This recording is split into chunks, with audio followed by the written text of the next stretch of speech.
Size করে দেয়। সেটাই না, কাদের তো অনেক সব করে লেছে, কাদের তো সেই জয়েন থেকে পড়তে, কাদের আগে থেকে পড়ে আমি জানি, কাদের ঢাকা উঠিলে আমরা একসাথে ছিলাম, তখন থেকে স্মিথ পড়া শুরু করছে। আরে ভাই কাদের তো স্টুডেন্টও ভালো ছিল, কাদের তো বস, যতদূর জানি কাদের বস, আবার কাদের কি আমি অনেক ভালো। সে ক্লিনিক্যালিও খুব ভালো, তো এখানে খুব ভালো অ্যানেস্থেসিয়া দেয়। হ্যাঁ সেটাই, আর কাদের ভাই তোর তুলনা শুধু কাদের ভাই নিজে ভাই, আমি তো চিনি খুব ভালো করে ভাই, ঢাকা আমরা মেডিকেলে একসাথে এক থাকতে, বছর ঢাকা মেডিকেলে ছিলাম। ঢাকা মেডিকেলে থাকতে আমি আর রিপন একসাথে ইউসিতে নিয়েছিলাম 1 বছর। হ্যালো হ্যালো আজকে ক্লাস নিব কে? মাজেদ ভাই নি? মাজেদ কই, এতে মনে হয় এত তো মাজেদ ভাই ইয়া ওই লামা বান্দরবানে, বান্দরবানের লামার টিএচও।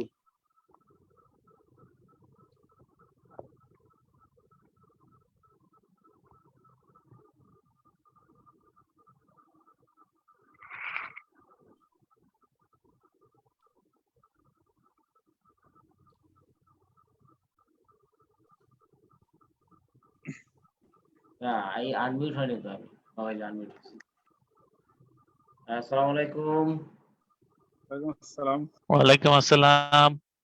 আজকে তো অনেকেই ক্লাসে দেখতেছি, বেশ ভালো লাগছে। আমরা ডিপ্লোমায় তো দেখি সবার আগ্রহের অনেক ঘাটতি থাকে, যেগুলো আমরা কিন্তু আসলে বুঝতে পারি। যে একটু সবাইকে মিউট করে দিলাম, হ্যাঁ, পরে আবার যখন ওপেন করব তখন আমরা ক্লাস করব।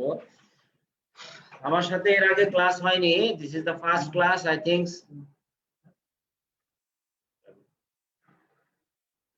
আমরা ডিপ্লোমা, আমাদের এফসিপিএস ক্লাসটা অনেক আগেই শুরু হয়েছে। ডিপ্লোমা আমরা শুরু করার চেষ্টা করেছিলাম আগেই, কিন্তু দুঃখজনকভাবে স্টুডেন্টদের রেসপন্স ওই সময় না থাকার কারণে আমরা প্রথমত বাদই দিয়ে দিয়েছিলাম। তারপরে বেশ কয়েকজনের রিকোয়েস্টে আবার এইটা চালু করেছি। আসলে কি, আমি প্রথমেই যে কথাটা বলবো যে আসলে ডিপ্লোমা হোক, এমডি হোক, এফসিপিএস হোক, আপনাকে যদি এটা থেকে বের হয়ে আসতে হয়, আপনাকে একটু সময় দিতে হবে। আপনি এখানে ন্যূনতম সময় দিবেন না আর আপনি ডিপ্লোমা পাস করে যাবেন, আমি এটা বলবো যে হতে পারে আমার কথা, যে অনেক সময় হয় অনেক সময় হয় না, কিন্তু আপনি আসলে ফর দ্য লং রান একটা পোস্ট গ্রাজুয়েশন করে আপনি যদি মিনিমাম কিছু ভেতরে আপনি না নিয়ে ঢুকেন, তাহলে তো আপনি সেই আরেকজন যে ট্রেনিং করে অ্যানাস্থেসিয়া দিচ্ছে তাদের সাথে আপনার কোনো পার্থক্য থাকবে না। কিছু তো পার্থক্য অবশ্যই তৈরি করা উচিত। 1 মিনিট। হ্যালো জাকারিয়া,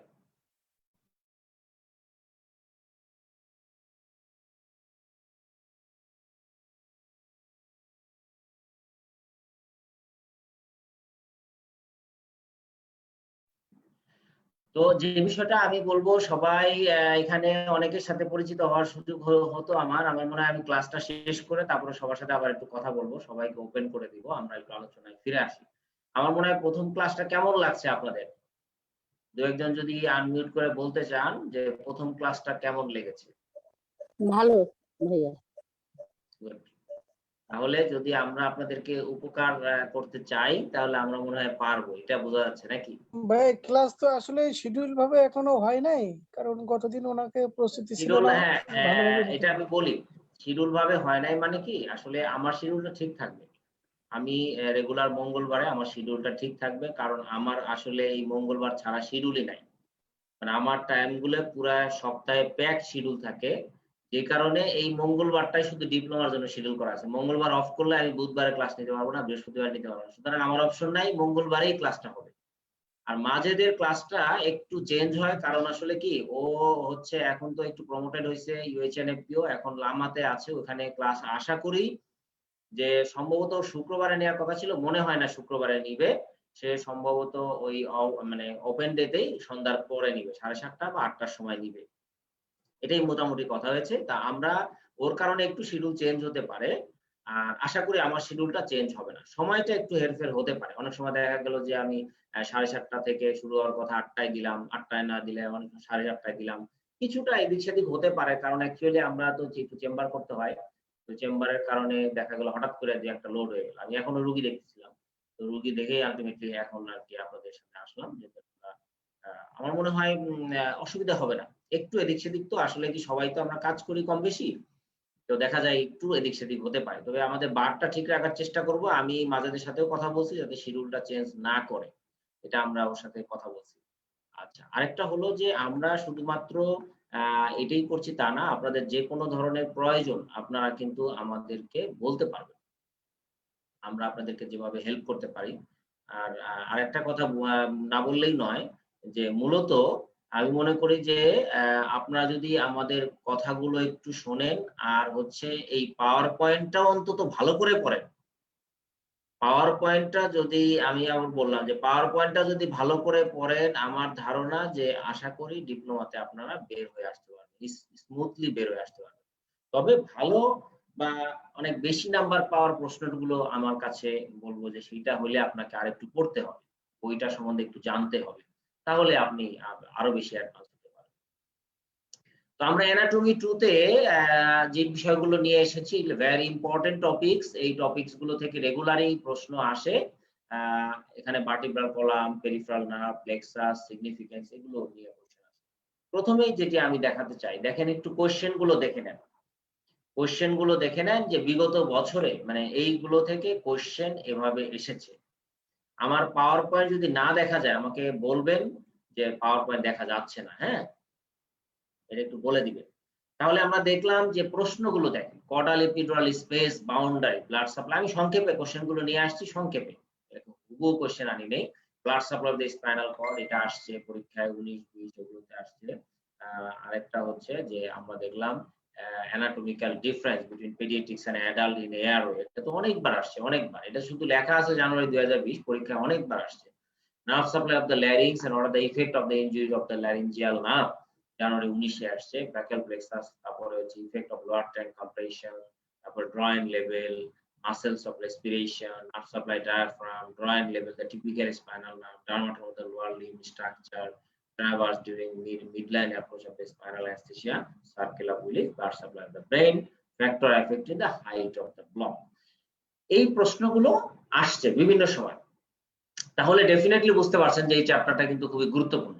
প্রথমেই আমরা একটু অ্যানাটমিক্যালি জেনে নেই যে আসলে আমাদের যে স্পেস গুলো আছে সেই স্পেস গুলো কি। অ্যানাটমিতে আমি বলবো যে ভালো নম্বর পাওয়ার একটা মারাত্মক কৌশল হচ্ছে ছবি আঁকবে। খারাপ পারেন ভালো পারেন, ছবি আঁকতে হবে। আপনি ভালো পারেন আর যাই পারেন, ছবি আঁকতে হবে। আপনি আগেই একটু ছবি টবি এঁকে প্র্যাকটিস করে নেবেন যে কিভাবে এই ছবিটা যদি কোনো স্পেসের বাউন্ডারি কন্টেন্ট আসে, এই ছবিটা আপনি দিতে পারেন। এটা কিন্তু আঁকার মতো একটা ছবি, মানে যদিও আমি ছবিটা অন্য জায়গা থেকে নিয়েছি, কিন্তু ছবিটা একটু সহজ, মানে বোঝাই যাচ্ছে। দেখেন এটার মধ্যে কিন্তু অনেক ইম্পর্টেন্ট জিনিস এখানে ইন্ডিকেট করছে। কি ইন্ডিকেট করছে? লাম্বার 1-এ স্পাইনাল কর্ডে শেষ হয়, দেখছেন? Lumbar 1, lower border of the lumbar 1-এ স্পাইনাল কর্ড শেষ হচ্ছে। তারপরে দেখেন এইটা যে স্যাক্রাল 2 পর্যন্ত চলে যায়, এটা হচ্ছে আপনার এটাকে কি বলে? ডুরাল অ্যারাকোনাইড ম্যাটার, ডুরাল স্যাক। হ্যাঁ, গুড। আচ্ছা, আনমিউট করলে সাথে সাথে আবার মিউট হয়ে যাবে, ঠিক আছে? তাহলে আমরা দেখলাম যে ডুরাল স্যাকটা এটা থাকে স্যাক্রাল 2 পর্যন্ত, ডুরাল স্যাকটা স্যাক্রাল 2 পর্যন্ত। ফাইলাম টার্মিনাল এটা থাকে একেবারে স্যাক্রাল 5, ফাইনাল ফাইলাম টার্মিনাল, এটা কিন্তু নিচ পর্যন্ত। এই জন্য এই কথাটা খেয়াল রাখতে হবে, এই স্ট্রাকচার দিয়ে অনেক কিছু বোঝা যায়। এই জন্য বললাম লাম্বার 1 পর্যন্ত আপনি কোনাস মেডুলারিস, তারপর আছে ডুরাল স্যাক, অ্যারাকোনাইড পর্যন্ত স্যাক্রাল 2, তারপরে হচ্ছে ফাইলাম টার্মিনাল। এখন প্রশ্ন হচ্ছে যে পেডিয়াট্রিক্স কেসে কি হয়? পেডিয়াট্রিক কেসে এটা নেমে আসে লাম্বার 2 অথবা 3 পর্যন্ত নেমে আসে। এই জন্য আমাদের বলছে পেডিয়াট্রিক কেসে যদি আমরা সাধারণত লাম্বার 3 মানে 3 লেভেলের উপরে আমরা ইপিডুরাল দিতে যাব না, তাহলে chance of spinal cord injury হওয়ার সম্ভাবনা আছে।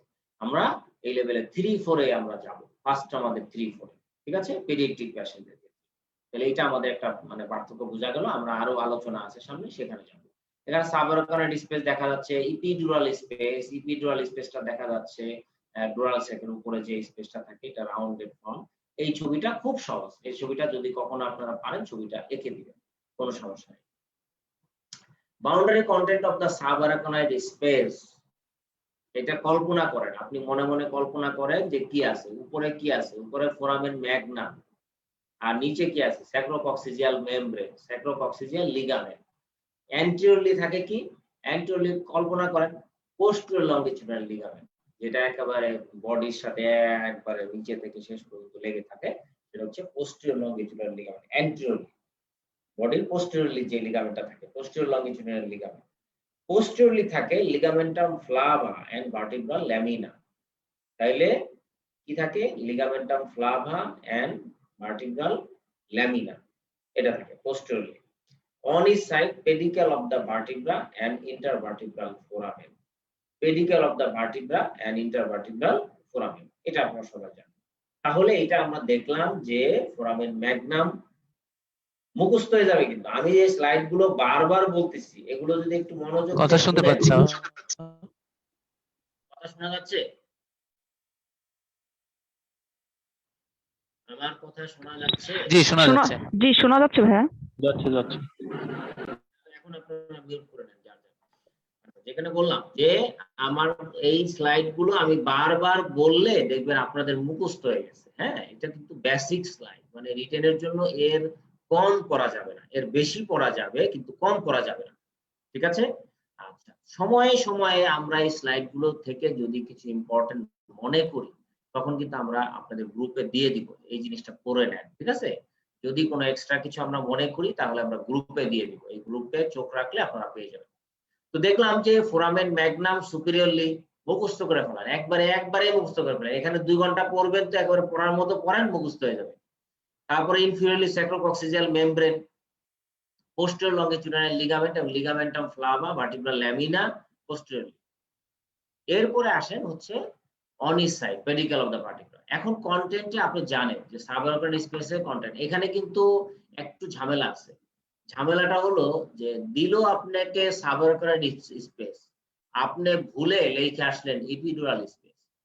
ঠিক এরকম ঘটনাগুলো ঘটে। হ্যাঁ, সুন্দর করে খেয়াল রাখতে হবে যে আমি চাইছি ইপিডুরাল স্পেস না সাবঅরবিটাল স্পেস, জিনিসটা কিন্তু খেয়াল করতে হবে। কারণ এখানে দেখেন ইপিডুরাল স্পেসেও কিন্তু boundary anteriorly body of the vertebra, হ্যাঁ, ইন্টারভার্টিব্রাল ডিস্ক এখানেও আছে, পোস্টেরিয়রলি ল্যামিনা, তারপরে পেডিকেল ভার্টিব্রাল ফোরামেন সব কিন্তু আছে। আবার কন্টেন্টে কিন্তু পার্থক্য আছে। এইখানে আমরা দেখেছি যে এখানে কন্টেন্ট হচ্ছে CSF, roots of the spinal nerve এবং স্পাইনাল ভেসেলস। এটা হচ্ছে আমাদের সাবঅরবিটাল স্পেসের কন্টেন্ট। এখানে আরো কিছু বলা যায়, এই কড আইকুইনা বলা যায়, এখানে roots of the spinal nerve, এটা কি আপনি কড আইকুইনা বলতে পারেন। ঠিক আছে? Roots of the spinal nerves and cauda equina, এভাবে বলা যায়, এটা বলা যেতে পারে। তাহলে আমরা দেখলাম সিএসএফ এর মধ্যে আমরা দেখলাম roots of the spinal nerves and cauda equina, আর হচ্ছে যে স্পাইনাল ভেসেলস এন্ড সিএসএফ, এই তিনটে। কিন্তু পাশাপাশি দেখেন যে এইখানে ইপিডুরাল স্পেস অনেক কিছু আছে, এই জায়গাগুলো কিন্তু আপনাকে সুন্দর করে লিখতে হবে। আপনারা যদি এগুলো না লিখেন তাহলে কিন্তু সারা নাম্বার দিবেন। এই কটা জিনিস কিন্তু লিখতেই হবে, যেমন spinal nerves and their covering dura, spinal nerves and their covering dura, loosely packed fat, areolar connective tissue, lymphatics, blood vessel, valveless. আপনি যদি ব্লাড ভেসেল নাই বলেন তাইলে আপনি বুঝবেন কেমনে যে ইপিডুরাল স্পেসে যদি ক্যাথেটার দেওয়া হয় তাহলে ব্লাড আসে। এইটা যদি আপনি বলে না দিয়ে ফেলেন তাহলে তো আপনার ইপিডুরাল স্পেসে ক্যাথেটার দিলে কিন্তু ব্লাড আসে, blood test epidural test dose দিতে বলে। কেন?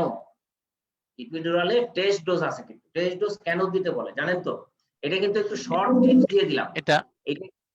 এটা ব্লাড ভেসেলে গেছে কিনা অথবা সাবঅরবিটাল স্পেসে গেছে কিনা এটা বোঝাচ্ছেন। Exactly, thank you Shahidul Islam, thank you, আপনি ভালো বলছেন। আমি কিন্তু এটা এখানে দেই নেই, আপনারা এটা নোট রাখেন কাগজ কলমে যে এই টেস্ট ডোজটা, এটা অনেক সময় ডিপ্লোমায় দিয়ে দিতে পারে। হ্যাঁ, what is test dose? Test ডোজটা দেওয়া হয় অ্যাড্রিনালিন সহ লিগনোকেন উইথ অ্যাড্রিনালিন। এটা দেওয়া হয় সাধারণত মানে আমরা 0.5 to 1 ml আমাদের দেওয়া হয়। ঠিক আছে? এটা দেওয়া হয় এবং সাথে সাথে দেখা যায় যে মানে হার্ট রেটটা উইদিন 20 সেকেন্ড এটা হার্ট রেটটা সাধারণত 10 সেকেন্ডের মধ্যেই বাড়ে, মানে 20 পর্যন্ত বাড়তে পারে, হার্ট রেটটা 20 পর্যন্ত বাড়তে পারে। তাহলে আমরা দেখলাম এটি হচ্ছে টেস্ট ডোজ। টেস্ট ডোজ দিলে এই কথাগুলো আপনাকে বলতে হবে যে টেস্ট ডোজটা দেওয়া হয় হচ্ছে অ্যাড্রিনালিন সহ লিগনোকেন 1 ml পরিমাণ দেওয়া হয় এবং it causes if the catheter in vascular space then it causes the heart rate rise more on an average 20 within 10 to 15 seconds. এটা হচ্ছে আমাদের টেস্ট ডোজের ক্রাইটেরিয়া। যদি টেস্ট ডোজে আমি দেখি যে এটা হার্ট রেটটা বাড়ে না, that means that's okay and we can give the epidural medication, that's okay. তাহলে আমরা দেখলাম এখানে epidural স্পেসে nerve and their covering dura, এই কথাটা সুন্দর, কিন্তু শুধু আপনি কভারিং ডুরাটা মনে না থাকলে স্যাররা মাইন্ড করবে, কারণ আসলে epidural স্পেসে কভারিং সহ থাকে, ঠিক আছে? সাবঅ্যারাকনাইড স্পেসে কিন্তু ওরকম কোনো কভারিং নাই, কিন্তু epidural স্পেসে কভারিং সহ থাকে, এই কথাটা ইম্পর্টেন্ট। এই কভারিং এর ইম্পর্টেন্সটা কি? এই কভারিং এর ইম্পর্টেন্সটা হচ্ছে যখনই আমরা কোনো নার্ভ রুট ব্লক দিতে যাই, স্পেসিফিক্যালি ক্রনিক পেইন ম্যানেজমেন্টে যখন রুট ব্লক, তখন এই কভারিং এর ভিতরে ওষুধটা পড়লে এটার রেডিয়েশন, যেটাকে বলে আপনার ওই যে ডাইটা সুন্দর মতো দেখা যায়, ঠিক আছে? এই জন্য এই কভারিংটা ইম্পর্টেন্ট। এই epidural স্পেসে দিয়েই আমরা কিন্তু এই কভারিং গুলোতে যাই, ঠিক আছে?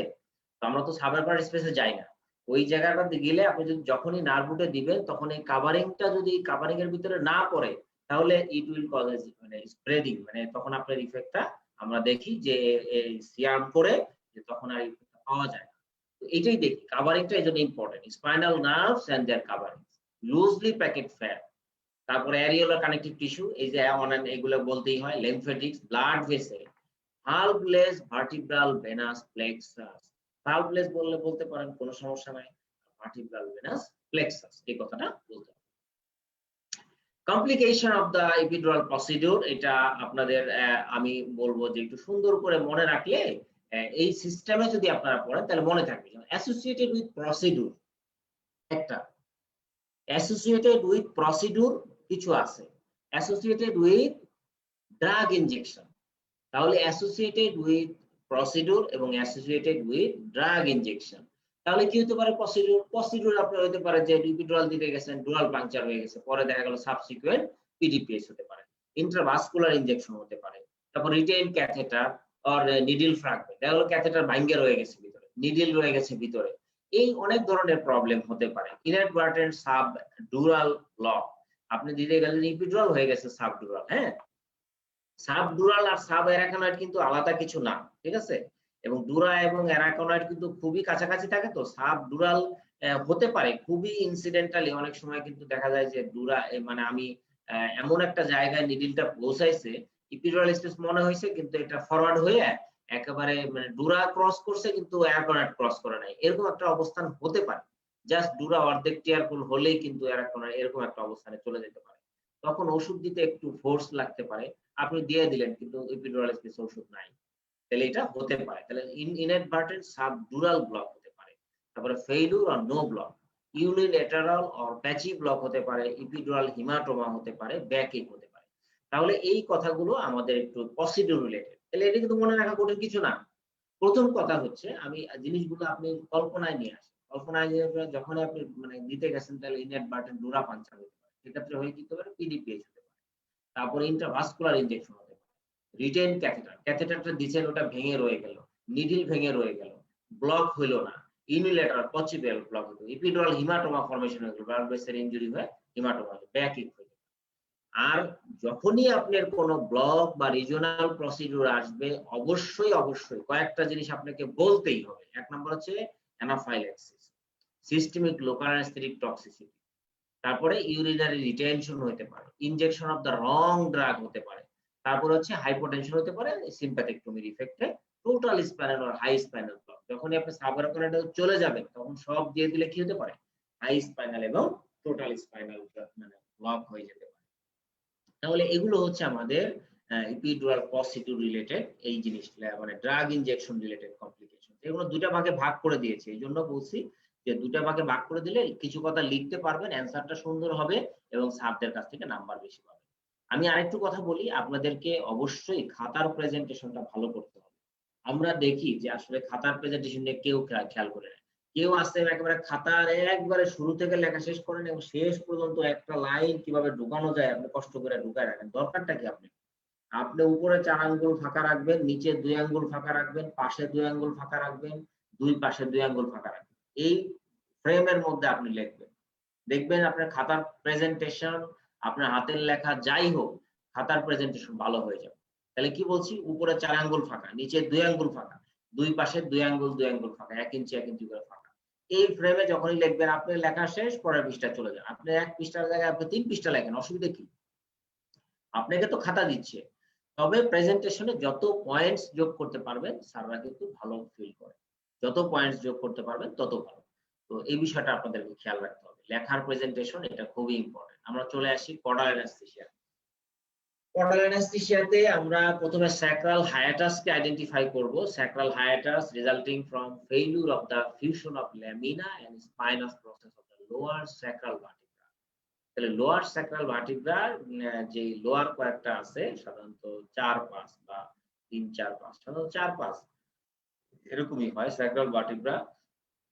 এগুলো কি হয়, ওদের ফিউশন, ল্যামিনার ফিউশনটা ফেইলিউর হয়, তখন দুইটা কর্ণ ফরমেশন হয়, that is called sacral hiatus, open space থাকে। তাহলে এটা হচ্ছে আমাদের স্যাক্রাল হায়াটাস।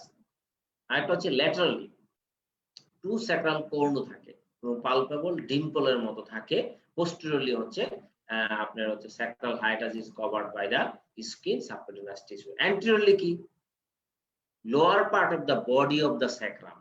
তাহলে এই জিনিসটা বোঝাই যাচ্ছে, যদি স্যাক্রাল হায়াটাসটা এভাবে কল্পনা করেন আপনারা, দেখেন ছবিটা দেখলে পরিষ্কার বোঝা যাচ্ছে। এখানে দেখেন ছবিটা সুন্দর করে দেখা যাচ্ছে, এই যে অ্যান্টেরিয়রলি হচ্ছে body, lower part of the body of the sacrum, ঠিক আছে। এখানে যে স্যাক্রাল 4-5 মেইনলি 4-5, 1 2 3 4 5, এই 4-5 এর 4 এর অংশ আর যে 5 এর একটা অংশ নিয়ে এই জিনিসটা ল্যামিনাটা আনফিউজড হয়ে গেছে।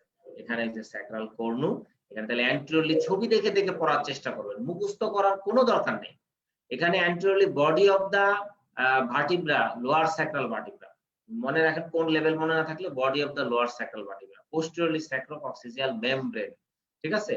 এন্ড অন ইজ সাইড কি, 2 sacral cornu and could be palpable by dimple in between, ঠিক আছে। এটা হচ্ছে আমরা দেখি। তারপরে ডিউরিং, এটা হচ্ছে বাউন্ডারি চলে গেল, এই বাউন্ডারিটা আমরা দেখলাম যে এটা হচ্ছে অনেক সময় কর্ডাল স্পেসের বাউন্ডারি আসে, হ্যাঁ। বাউন্ডারি আসলে anteriorly body, posteriorly sacral hiatus, laterally 2 কর্ণ, আর কিছু দরকার নাই, হ্যাঁ। During caudal epidural block, insertion of the needle into the sacral hiatus is essential to access the sacral canal. However, certain anatomical features and variations of the sacral hiatus may make it difficult and impossible to insert the needle into the caudal epidural space and predispose this procedure to complications such as dural puncture.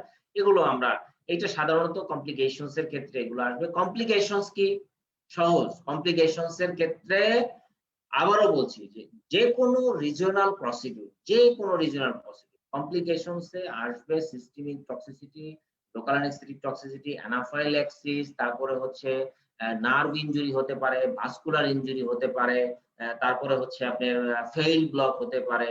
এগুলো procedure related, drug related, যে কোনো regional procedure আপনি এটা মাথায় রাখবেন, procedure related, drug related. তাহলে আপনি যদি এই কমন প্ল্যাটফর্মটা মাথায় রাখেন, তাহলে আপনাকে লেখা কোনো বিষয় না, এই রিলেটেড যত ধরনের কিছু আসুক আপনি 2-4টা কথা লিখতে পারেন। যখনই প্রসিডিউর রিলেটেড এবং ড্রাগ রিলেটেড আপনি লিখবেন, তখন 2-4টা কথা এমনিতেই বের হয়ে আসবে। তো এই জিনিসটা খেয়াল রাখতে হবে, যত ধরনের রিজিওনাল প্রসিডিউর আসুক কমপ্লিকেশন লেখার প্রয়োজন নাই। তবে কিছু কিছু ক্ষেত্রে, যেমন কর্ডাল অ্যানেস্থেসিয়ার ক্ষেত্রে, যদি আমার স্যাক্রাল ভার্টিব্রা পাংচার হয়ে যায়, তাহলে অনেক সময় রেকটাম ইনজুরি হতে পারে। তো এই জিনিসগুলো হচ্ছে একটু এক্সট্রা, যেমন রেকটাম ইনজুরি হতে পারে। বাচ্চাদের ক্ষেত্রে এটা বেশি হয়, বাচ্চাদের ক্ষেত্রে বোনসটা তো অতটা মিনারেলাইজেশন থাকে না, কার্টিলেজ থাকে বেশি, তো দেখা গেল ফুটা হয়ে আপনার রেকটাম ইনজুরি হয়ে গেল, এটা কিন্তু হতে পারে। তো এই জিনিসগুলো আবার তখন একটু বলে দিতে হয়। হিমাটোমা ফরমেশন এগুলো তো আসেই আগে থেকে, তো এইগুলো আমরা বললাম। তো এটা আমরা স্যাক্রামের হায়াটাসটা আমরা দেখলাম। এইখানে দেখেন, এইখানে প্রশ্ন যেটা আসছিল যে হঠাৎ the structure fires during the spinal anaesthesia, তাহলে এখানে দুইটা জিনিস আছে, একটা মিড লাইন অ্যাপ্রোচ, একটা প্যারামিডিয়ান অ্যাপ্রোচ। এখানে পরিষ্কার ছবি দিয়ে দেখাইছে, আমি আবারও বললাম যে ছবি পারলে ছবি দিবেন, যতটা সম্ভব ছবি চেষ্টা করবেন দিতে, এবং ছবিটা দিলে আপনাদের ভালো হবে। মিডলাইন অ্যাপ্রোচে ভালো কথা, skin, subcutaneous tissue, supraspinous ligament, interspinous ligament, ligamentum flava, dura mater, subarachnoid, arachnoid and subdural space, arachnoid mater এবং সাবঅ্যারাকনোইড স্পেস। পরিষ্কার। প্যারামিডিয়ান অ্যাপ্রোচে স্কিন, সাবকিউটানিয়াস ফ্যাটের পরেই চলে যাবে লিগামেন্টাম ফ্লাভা। এই দুইটা জিনিস নাই। তাহলে এইটা আপনাকে খেয়াল রাখতে হবে যে এই জিনিসগুলা টোটালি আমার সমান আছে, এখান থেকে দেখলে খেয়াল হয়। আবার আমরা যেখানে এই যে প্রথম ছবিটা দেখেছিলাম, প্রথম ছবিটাতেও কিন্তু এখান থেকে আপনি এই জিনিসগুলো খেয়াল রাখতে হবে। Skin subcutaneous tissue, supraspinous ligament, interspinous ligament, ligamentum flava, dura mater, subdural space, arachnoid mater, subarachnoid space. তাহলে এইটা আমরা করব এখানে, তাইলে আমাদের জিনিসটা ভালো হবে। প্যারামিডিয়ান অ্যাপ্রোচ আমি বললাম, সুপ্রাস্পাইনাস এবং ইন্টারস্পাইনাস লিগামেন্ট, যেটা এই যে সুপ্রাস্পাইনাস লিগামেন্ট এবং ইন্টারস্পাইনাস, এই জায়গাটা থাকে না, এখানে লিগামেন্টাম ফ্লাভা কিন্তু ইতিমধ্যে আছে, সাইড দিয়ে গেলে লিগামেন্টাম ফ্লাভা করবে খালি। তাহলে এখানে আমাদের মোটামুটি মানে পড়া হয়ে গেল। এটা আমরা দেখলাম, এটা পরীক্ষা আসে, কিন্তু আপনারা পরীক্ষা দেখে ফেলছেন। এটা important, very very important question. এখানে আমরা বলেছি যে পেডিয়াট্রিক পেশেন্টের সাথে এই যে স্পাইনাল কার্ভেচারে বা অ্যানাটমিক্যালি যে factors, anatomically difference between anatomically different কোন খারাপ পুডিং খাবো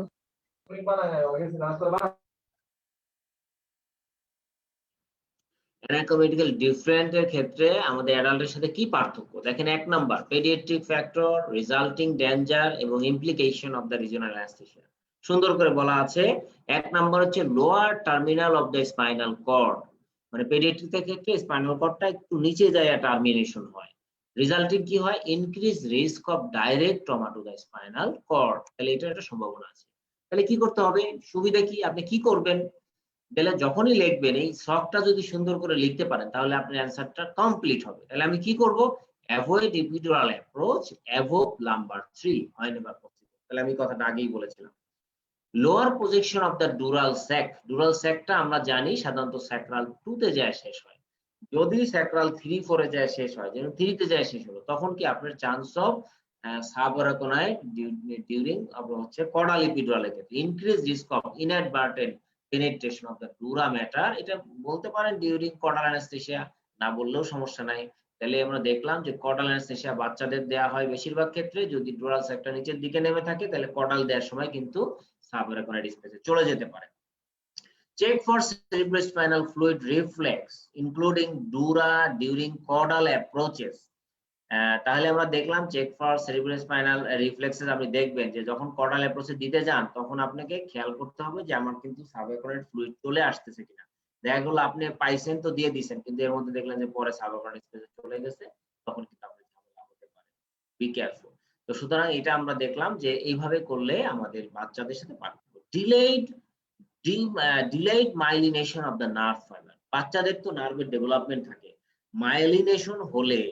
মাইলিনেশন যদি হয় তাহলে একটু ব্লকটা দেরি হয়, অ্যাডাল্ট নার্ভের যেরকম হয়, কিন্তু মাইলিনেশন না হইলে ইজিয়ার ব্লক হয়ে যায়। হ্যাঁ, easier interneural penetration of the local anaesthetic, যে কারণে আপনার কি হয়, তাড়াতাড়ি ব্লক হয়। যত আপনার ডাইলুটেড ওষুধ দিচ্ছেন কিন্তু তাড়াতাড়ি আপনি পেয়ে যাচ্ছেন।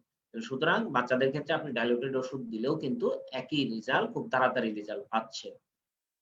Delayed myelination of the nerve fibre, এটা খেয়াল রাখতে হবে। ক্লিয়ার? আচ্ছা, আমরা দেখলাম মোটামুটি ক্লিয়ার আছে এদিকে। নেক্সট,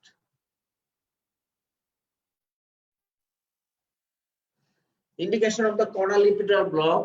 এটা কর্ডাল ইপিডুরাল ব্লকের ক্ষেত্রে পেডিয়াট্রিক্স গ্রুপ আছে।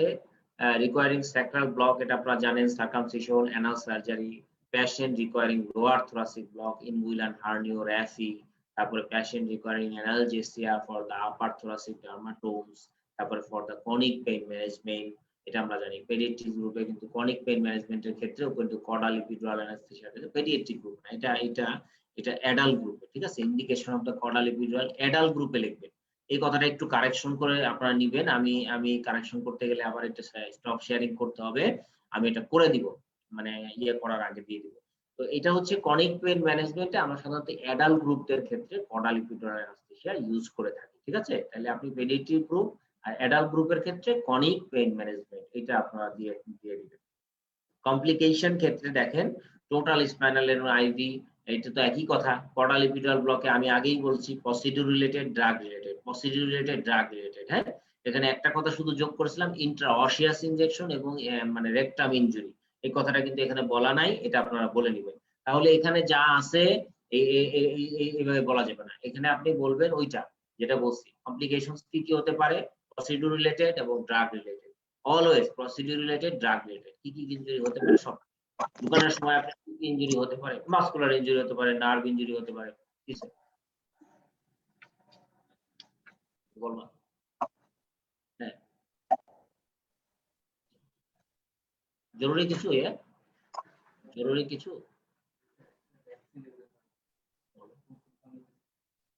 ও এটা তো তোমার গার্ডিং সদর হাসপাতাল, সদর হাসপাতাল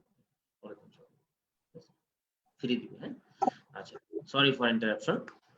ক্রনিক পেইন ম্যানেজমেন্টের ক্ষেত্রে আমরা বলেছি কমপ্লিকেশনস, আবারও বলে দেই, এই যে বেসিক থিওরিটা মনে রাখবেন, প্রসিডিউর রিলেটেড, ড্রাগস রিলেটেড। হ্যাঁ, এটা সব সময় খেয়াল রাখতে হবে। এখানে দেখেন কিছু কথা অতিরিক্ত বলা আছে, যেমন এখানে ইন্ট্রাওসিয়াস ইনজেকশন হতে may be difficult in older patient due to calcification of the sacrococcygeal membrane, এই কথাটা এখানে বলে রাখছে। আপনারা খেয়াল রাখলেন এই আর কি। তো সবসময় ওই যে বেসিক প্রিন্সিপালটা খেয়াল রাখতে হবে, তাহলে আপনার অ্যান্সারে ভুল হবে না। একটা দুটো অ্যান্সার দেওয়া লাগবে না, সুন্দর করে আপনারা লিখতে পারবেন। Joint level typical spinal nerve, এটা ভালো এবং পরীক্ষায় সবসময় আসে। দুইটা সেগমেন্টে আমি ছবিটা দেখিয়েছি, দেখেন একটা জিনিসে এখানে বলা আছে, এখানে হচ্ছে ইন জেনারেল একটা দেখাইছি, আর এখানে হচ্ছে শর্ট ফর্মে একটা দেখাইছি, যেটা আপনি আঁকতে পারেন, সহজে আঁকতে পারেন। এটা আঁকলেও হবে, আবার আপনি এটা আঁকলেও হবে। এইটাকে শুধু একটু ঘুরিয়ে দিলেই কিন্তু এই ফর্মে চলে আসবে। সুতরাং এটা বড় কোনো বিষয় না, মূল জিনিসগুলো হচ্ছে এটা। একটা থাকে ডরসাল রুট এবং একটা থাকে ভেন্ট্রাল রুট। ডরসাল রুট দিয়ে কি আসে মনে আছে তো? সেন্সরি। আর ভেন্ট্রাল রুট দিয়ে মোটর। এই দুইটা ইউনিট এসে এখানে একটা ফর্ম করে নার্ভ রুট, এখানে আমাদের ফর্ম করে। এখান থেকে আপনার আছে 4 প্রাইমারি ব্রাঞ্চেস, যেমন meningeal branch, dorsal branch, ventral branch, communicating branch. এই সবগুলো থেকে এরপরে পেরিফেরাল ব্রাঞ্চেসে চলে যায়। এই ক্লাসিফিকেশনটা, এই ছবিটা আমার কাছে একটু বেশি পছন্দ হয়েছে। মানে এখানে কিন্তু লেখছে একেবারে এর গদ বাঁধা কথা, অনেক সময় পারা যায় না, ছবিটা সুন্দর হয় না। তো এইখানে কিন্তু সুন্দর হয় ছবিটা। হ্যাঁ, ছবিটা আঁকা যায় সুন্দর। তো এখানে মানে গ্রস কথাগুলো বলছে, এটা হচ্ছে রুট কিভাবে ফর্মেশন হলো, বেসিক প্রাইমারি ব্রাঞ্চেস এবং পেরিফেরাল ব্রাঞ্চ, এইটা আমাদের এখানে উল্লেখ করা আছে। তো এটা একটু আকার প্র্যাকটিস করতে হবে। হ্যাঁ, এখানে মনে রাখতে হবে dorsal root, ventral root. Dorsal হতে সেন্সরি স্পাইনাল গ্যাংলিয়ন আপনারা জানেন, আর এরপরে 4 প্রাইমারি মেনিনজিয়াল ব্রাঞ্চ, তারপরে dorsal branch, ventral branch, communicating branch. এইখানেও ঠিক একই কথা। এখানে আমরা দেখলাম যে এটা দুইটা ভাগে ভাগ হয়ে গেছে। একটা হচ্ছে ডরসাল, ডরসালের মধ্যে মিডিয়াল, ল্যাটারাল, পোস্টেরিয়র ব্রাঞ্চ। আর ভেন্ট্রালের ব্রাঞ্চ গুলো আবার হচ্ছে posterior, anterior, lateral cutaneous, anterior branch. এগুলো একই কথা, এখানে শুধু ওই এইগুলো লেখে নাই। হ্যাঁ, পেরিফেরাল ব্রাঞ্চেস এখানে এই জিনিসটা লেখে নাই, দেখলে আপনারা বুঝতে পারবেন। তো এটা নিয়ে আমার বলার কিছু নাই, টিপিক্যাল স্পাইনাল না পরীক্ষায় আসে, এটা দেখতে হবে। হ্যাঁ, সুন্দর করে ডরসাল, ভেন্ট্রাল রুট এবং এই বেসিক প্রাইমারি ব্রাঞ্চ গুলো, পেরিফেরাল ব্রাঞ্চ, এগুলো আপনাদের লাগবে। হ্যাঁ, আচ্ছা, এইখানে যদি আমরা দেখি এরপরে একটু যেন এই হচ্ছে কোথায়, আমি একটু দেখে নিই। এইখানে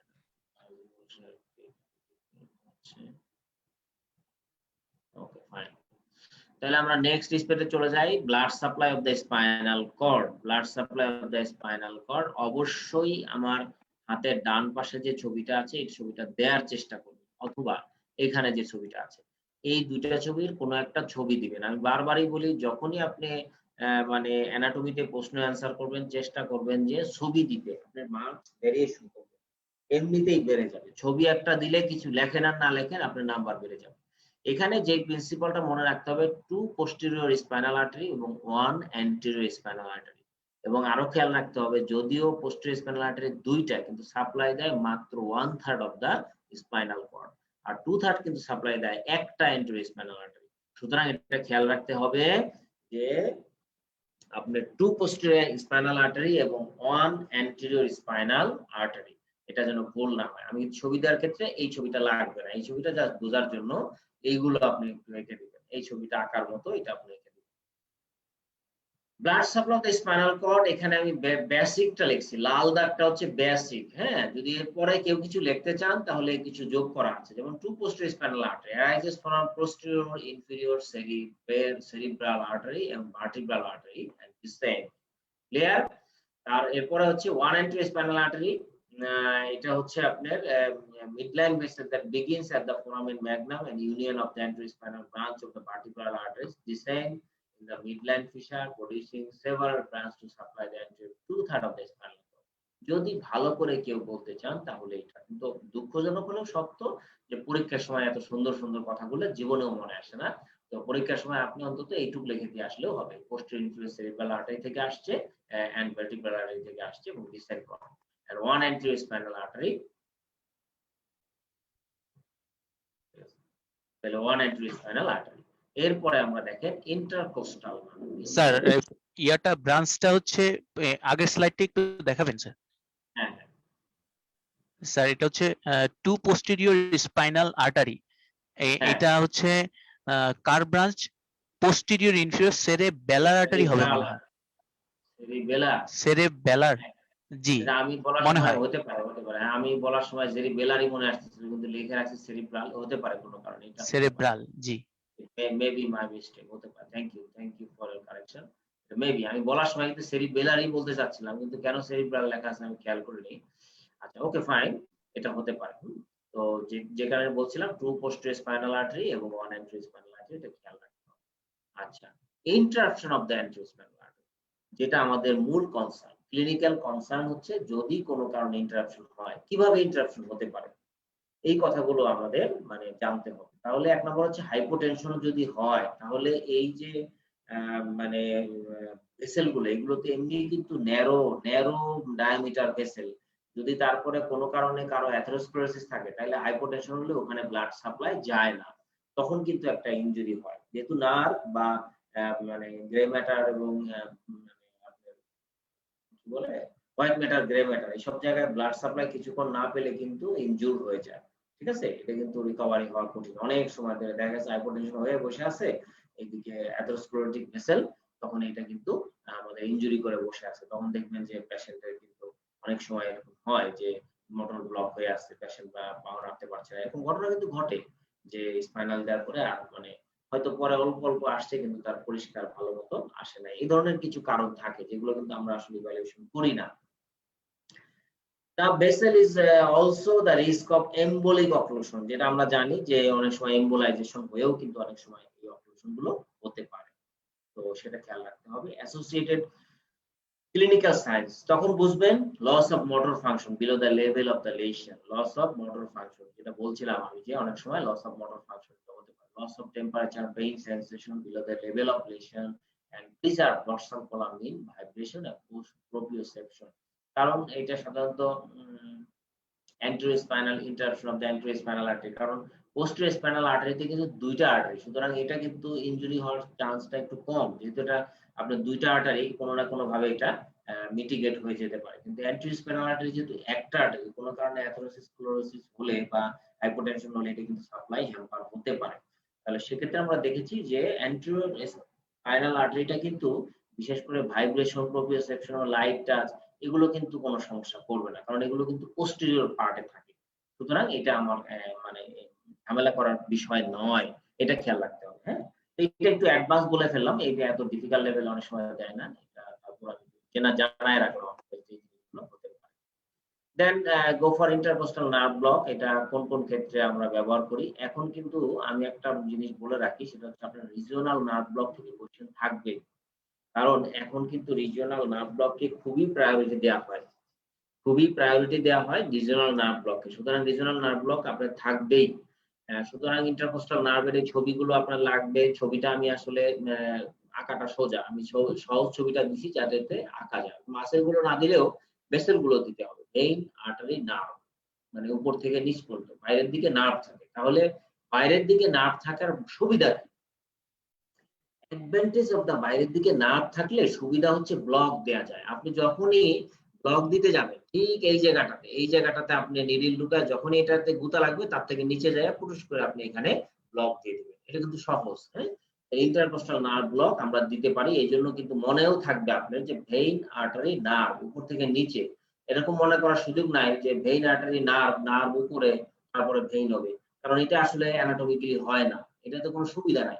এখন সৃষ্টিকর্তা যেভাবে দিছে প্রত্যেকটা জিনিসের সুবিধা আছে, সুতরাং এটা খেয়াল রাখতে হবে যে এই জিনিসটা সাধারণত রিপের নিচে যে গ্রুপ থাকে সেটা দিয়ে থাকে সাধারণত, এই জিনিসটা থাকে। আমাদের ব্লক দিতে হয় সাধারণত এইভাবে, দিবেন নিচ বরাবর যে দিতে হয়, উপর বরাবর দিয়ে কিছু ভেসেল আছে ওগুলোতে আমরা দেই না। ইন্ডিকেশন কি ক্ষেত্রে? রিফ্র্যাকচার, ইন্টারকোস্টাল ড্রেনেজ, তারপরে post operative analgesia, chronic pain management. আমি একটা কথা বলে রাখি সবাইকে, যদি কোনো প্রশ্ন আসে, যেমন পেপার 3 তে অনেক সময় প্রশ্ন আসে যে pain management or right about the pain management of this patient, যেমন একটা কোলেসিস্টেক্টমি অপারেশন হলো অথবা একটা appendicectomy operation, pain management. Definitely আপনারা রিজিওনাল নার্ভ ব্লকের কথা বলবেন, যেমন আপনি অ্যাপেন্ডিসেক্টমি হলে ট্যাব ব্লকের কথা বলবেন।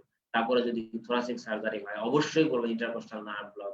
ব্রেস্ট সার্জারির ক্ষেত্রে অবশ্যই বলবেন ইন্টারকোস্টাল নার্ভ ব্লক। হ্যাঁ, এইসব কথাগুলো বলবেন। প্যারাভার্টিব্রাল ব্লক, রিজিওনাল যত নার্ভ ব্লক আছে এই কথাগুলো আপনার লেখার মধ্যে আসতে হবে যে কোনো অপশনে। যদি আসে তাহলে স্যাররা কিন্তু ভালো নাম্বার দিবে, এই কথাটা মনে রাখবেন, কারণ স্যারদের সবসময় রিজিওনাল চয়েস, রিজিওনালটা সবসময় চয়েস থাকে। একটা জিএল পেশেন্ট আপনি ইপিডুরাল কনসিডার করেন আগে, কারণ হচ্ছে যে এটা তো ইপিডুরাল দিয়ে পোস্ট অপারেটিভ পেইন ম্যানেজমেন্ট হতে পারে। যদি বড় অপারেশন হয় সেক্ষেত্রে কিন্তু আপনার পোস্ট অপারেটিভ পেইন ম্যানেজমেন্টটা কিন্তু ইপিডুরাল দিয়ে আপনি বলতে পারেন, এটাতে কোনো সমস্যা নাই। বিশেষ করে কার্ডিওথোরাসিক অপারেশন গুলোতে কিন্তু ইপিডুরাল দেয়া হয় পোস্ট অপারেটিভ পেইন ম্যানেজমেন্টের জন্য। এটা কিন্তু খেয়াল রাখতে হবে। বড় বড় অপারেশন যদি হয় তখন এই যে কথাগুলো উল্লেখ করতে হবে। অনেক সময় হুইপলস অপারেশন দিতে পারে, ট্রিপল বাইপাস অপারেশন দিতে পারে, সেসব ক্ষেত্রে এটা হয়। তো আপনাদের ক্ষেত্রে অত ডিফিকাল্ট অপারেশন গুলো দেয় না, লোয়ার সেগমেন্ট সিজারিয়ান সেকশন এটা হতে পারে, সেক্ষেত্রে কিন্তু ট্যাব ব্লকের কথা বলা যায়। হ্যাঁ, সেক্ষেত্রে ট্যাব ব্লকের কথা কখন দিবেন? সেক্ষেত্রে ট্যাব ব্লক দিবেন after the procedure. After procedure tab block দিয়ে আল্ট্রাসাউন্ড গাইডেড ট্যাব ব্লক দিলে পোস্ট অপারেটিভ অ্যানালজেসিয়া, কারণ তো 2 ঘন্টা পরে আবার সিজারের অ্যানাস্থেসিয়া চলে যাবে, 2 ঘন্টা পরে ব্যথা শুরু হবে। তারপরে ওই যে ট্যাব ব্লকটা দিলে আমাদের মোটামুটি 6 থেকে 8 ঘন্টা পর্যন্ত আমরা অ্যানালজেসিক ইফেক্টটা পেতে পারি। এটা হচ্ছে বিষয়। তো এই কথাগুলো কিন্তু বলা যাবে। হ্যাঁ, এই কথাগুলো বলা যাবে। গাইডলাইন ফর অ্যান্টিকোগুলেন্টস ইউজ, এটা আসবে পরীক্ষায়, মানে এটা আসে, ইনভ্যারিয়েবলি আসে আপনাদের রিজিওনাল ব্লক গুলোতে এটা আসে। যদিও আমাদের অ্যানাটমিতে এই কথাগুলো বলার কথা না, তারপরেও আমি এটা বলে দিচ্ছি, কারণ কোন সময় কোনটা বলতে ভুলে যাই, ঠিক নাই, কিন্তু এই জন্য এটা উল্লেখ করে দিলাম যে গাইডলাইন ফর অ্যান্টিকোগুলেন্ট ইউজ, এটা অবশ্যই অ্যাসপিরিনের ক্ষেত্রে নো অ্যাডিশনাল প্রিকশন।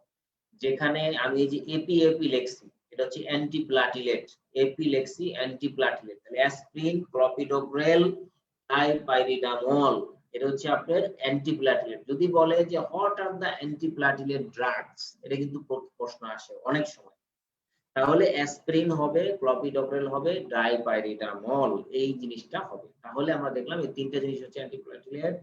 তারপরে হচ্ছে এরপর আমরা দেখলাম যে অ্যান্টিকোগুলেন্ট আছে কিছু, যেমন আছে আনফ্র্যাকশনেটেড হেপারিন, লো মলিকুলার হেপারিন, ওয়ারফারিন, এই তিনটা জিনিসই আমাদের বেশি লাগে। হ্যাঁ, অ্যাসপিরিন, ক্লপিডোগ্রেল, তারপর আনফ্র্যাকশনেটেড হেপারিন, লো মলিকুলার হেপারিন, ওয়ারফারিন।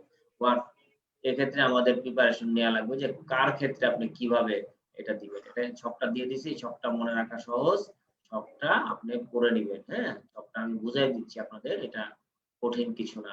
1 নাম্বার হচ্ছে অ্যাসপিরিনের ক্ষেত্রে এক্সট্রা প্রিকশন লাগবে না, মনে রাখবেন। ক্লপিডোগ্রেলের ক্ষেত্রে 7 দিন, 7 দিন এখানে আপনার আগে বন্ধ করতে হবে, এবং administration drug while neuraxial catheter in situ এটা দেয়া যাবে না, নো রিকমেন্ডেড। তার মানে ক্লপিডোগ্রেল খাচ্ছে এই অবস্থায় আপনি 7 দিন আগে বন্ধ করতে হবে, এবং ক্যাথেটার থাকা অবস্থায় কোনো ক্রমেই কিন্তু এটা দেয়া যাবে না। আবার ক্যাথেটার উইথড্রয়ালের সাথে সাথে 6 ঘন্টা পরে আমরা দিতে পারবো। তাহলে কয়টা জিনিস এখানে বলছে? এখানে 3টা জিনিস বলছে। 1 নম্বর হচ্ছে কতক্ষণ আগে বন্ধ করবেন, ক্যাথেটার থাকা অবস্থায় ড্রাগ দিতে পারবেন কি পারবেন না, আর হচ্ছে যে ক্যাথেটার উইথড্র করার কতক্ষণ পরে আপনি ড্রাগ দিতে পারবেন। তাহলে মনে রাখা সহজ, অ্যাসপিরিনের ক্ষেত্রে আমার কিছুই লাগবে না, ক্লপিডোগ্রেলের ক্ষেত্রে 7 দিন আগে বন্ধ করব, ক্যাথেটার থাকা অবস্থায় কিছুই দেব না, ক্যাথেটার বের করার 6 ঘন্টা পরে আমি আবার আগের মতো দিতে পারবো। ডাইপাইরিডামল একই কথা, নো অ্যাডিশনাল প্রিকশন, এখানে 6 ঘন্টা পরে আমরা দিতে পারবো, কোনো সমস্যা নেই। তারপর আনফ্র্যাকশনেটেড হেপারিন 4 ঘন্টা আগে আমরা বন্ধ করব, 4 ঘন্টা আগে, প্রসিডিউরের 4 ঘন্টা আগে বন্ধ করব, একটু কশাসলি আমাদের দিতে পারবো। আনফ্র্যাকশনেটেড হেপারিন ক্যাথেটার থাকা অবস্থায় দেয়া যাবে কশাসলি, তাইলে আমরা দেখলাম 4 ঘন্টা পরে আবার আমি দিতে পারবো। 4 ঘন্টা আগে বন্ধ করব, কশাস থাকবো, 4 ঘন্টা পরে বন্ধ করবো, এটা সহজ। আনফ্র্যাকশনেটেড হেপারিন। লো মলিকুলার হেপারিন 12 ঘন্টা আগে বন্ধ করতে হবে যদি আপনি প্রোফাইল্যাকটিক ডোজে পান। আপনারা 12 থেকে 24 ঘন্টা লিখে দিবেন, এত কিছু মনে যদি না থাকে, ট্রিটমেন্ট ডোজটা একটু বেশি, এইজন্য এটা 24 ঘন্টা আগে বন্ধ করতে হবে। আর হলো হচ্ছে প্রোফাইল্যাকটিক ডোজটা একটু কম, সেটা 12 ঘন্টা আগে বন্ধ করতে হবে, এবং 4 ঘন্টা পরে ক্যাথেটার বের করা 4 ঘন্টা পরে দিতে হবে। ওয়ারফারিনের ক্ষেত্রে অবশ্যই আইএনআর চেক করতে হবে 1.5 এর 4 এর নিচে থাকলে আমরা দিতে পারবো। তাইলে অবশ্যই আইএনআর ক্ষেত্রে ওয়ারফারিনের ক্ষেত্রে 5 ডেজ বলা থাকে, ওয়ারফারিনের ক্ষেত্রে 5 দিন এখানে লিখে রাখতে পারেন আপনারা।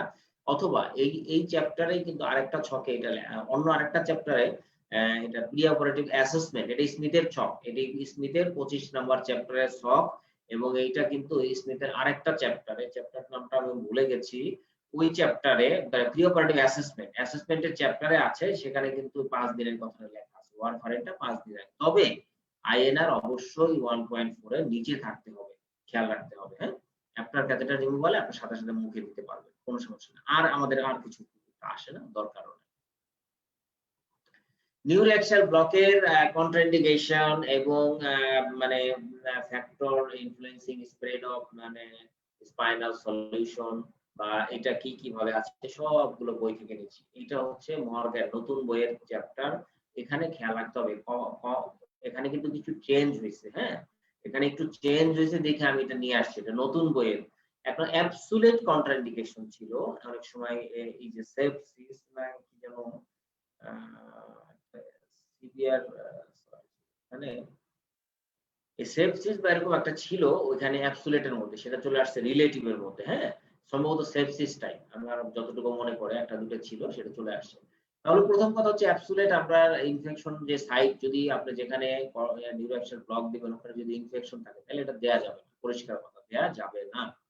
কগুলোপ্যাথি যদি থাকে দেয়া যাবে না, ব্লিডিং ডায়াথিসিস থাকলে দেয়া যাবে না, সিভিয়ার হাইপোভলিমিয়া থাকলে দিবেন না, ইনক্রিজ ইন্ট্রাক্রেনিয়াল প্রেসার থাকলে আপনি দিবেন না।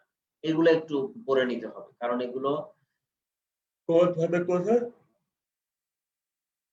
এগুলো আপনার কিন্তু লাগবে। হ্যাঁ, এগুলো গদবাতা কথা, এগুলোর ব্যাপারে কোনো কম্প্রোমাইজ করা চলবে না। রিলেটিভের মধ্যে সেপসিস থাকতে পারে, আনকোঅপারেটিভ পেশেন্ট থাকতে পারে, প্রি এক্সিস্টিং নিউরোলজিক্যাল ডেফিসিটের ক্ষেত্রে থাকতে পারে, ডিমাইলিনেশন লেশন থাকতে পারে, stenotic valvular heart disease, left ventricular outflow obstruction, hypertrophic, তারপর কার্ডিওমায়োপ্যাথি, সিভিয়ার স্পাইনাল ডিফর্মিটি যদি থাকে।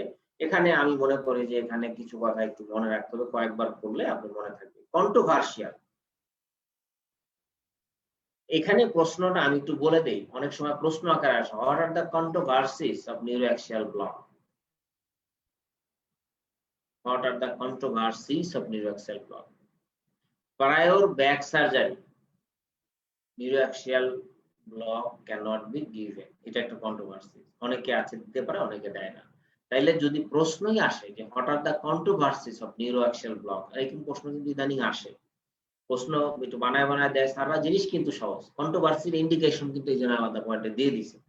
প্রায়র ব্যাক সার্জারি এটা একটা কন্ট্রোভার্সি, কেউ পারলে দিবে, না পারলে দিবে না।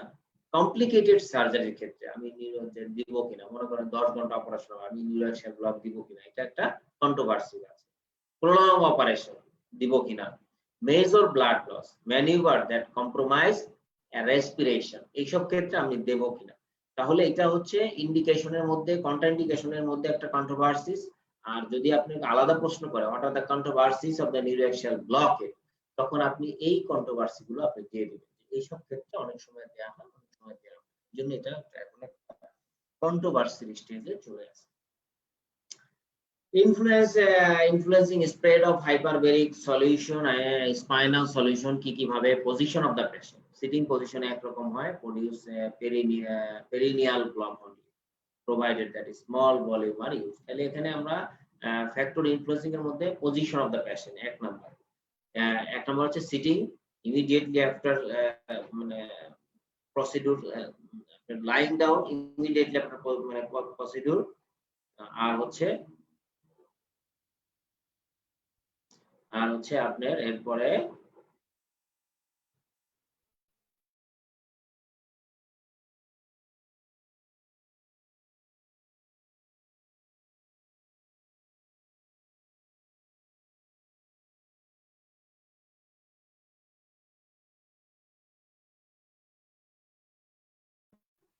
যেটি বলছিলাম সেটি হচ্ছে যে position of the patient, sitting পজিশনে আমরা একটা জিনিস হয়, এটা সেটেল ডাউন হয় এবং স্যাডেল ব্লকের ক্ষেত্রে এটা বেশি কাজে লাগে।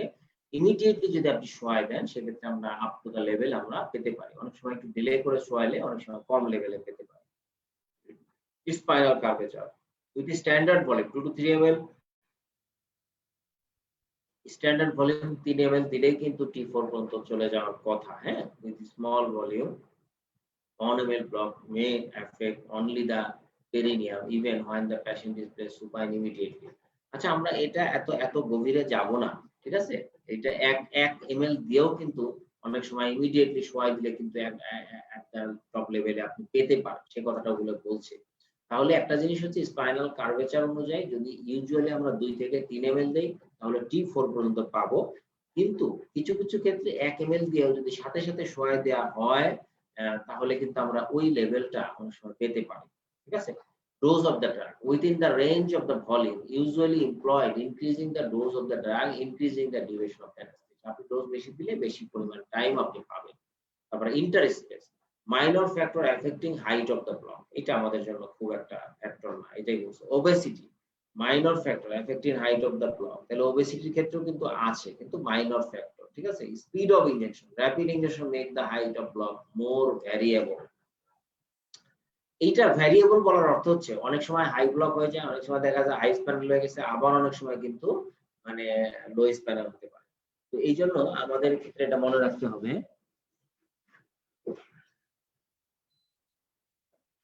আমাদের ক্ষেত্রে এটা খেয়াল রাখতে হবে যে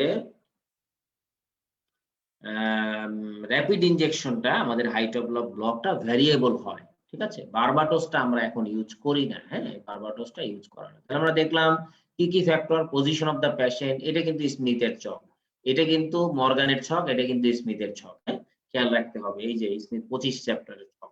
তাহলে আমরা দেখলাম position of the patient, spinal curvature, dose of the drug, interspace, obesity, speed of injection, barbotage. হ্যাঁ, এগুলো কিন্তু এত সুন্দর করে ছিল না আগের বইতে, কিন্তু এত সুন্দর করে ছিল না, নতুন বইতে অনেক চেঞ্জ হয়েছে। যদি পারেন আপনারা একটু ছকগুলো মাঝে মাঝে দেখেন, মানে যাদের পড়ার আগ্রহ আছে ভালো করে, আমি তাদেরকে বলবো যে স্মিথের ছকগুলো উল্টালে আপনি অনেক কিছু জানতে পারবেন, অনেক অনেক নতুন জিনিস জানতে পারবেন, যেগুলো আপনাকে কিন্তু অনেক সময় কিছু আনকমন কোশ্চেন দিয়ে ফেলে।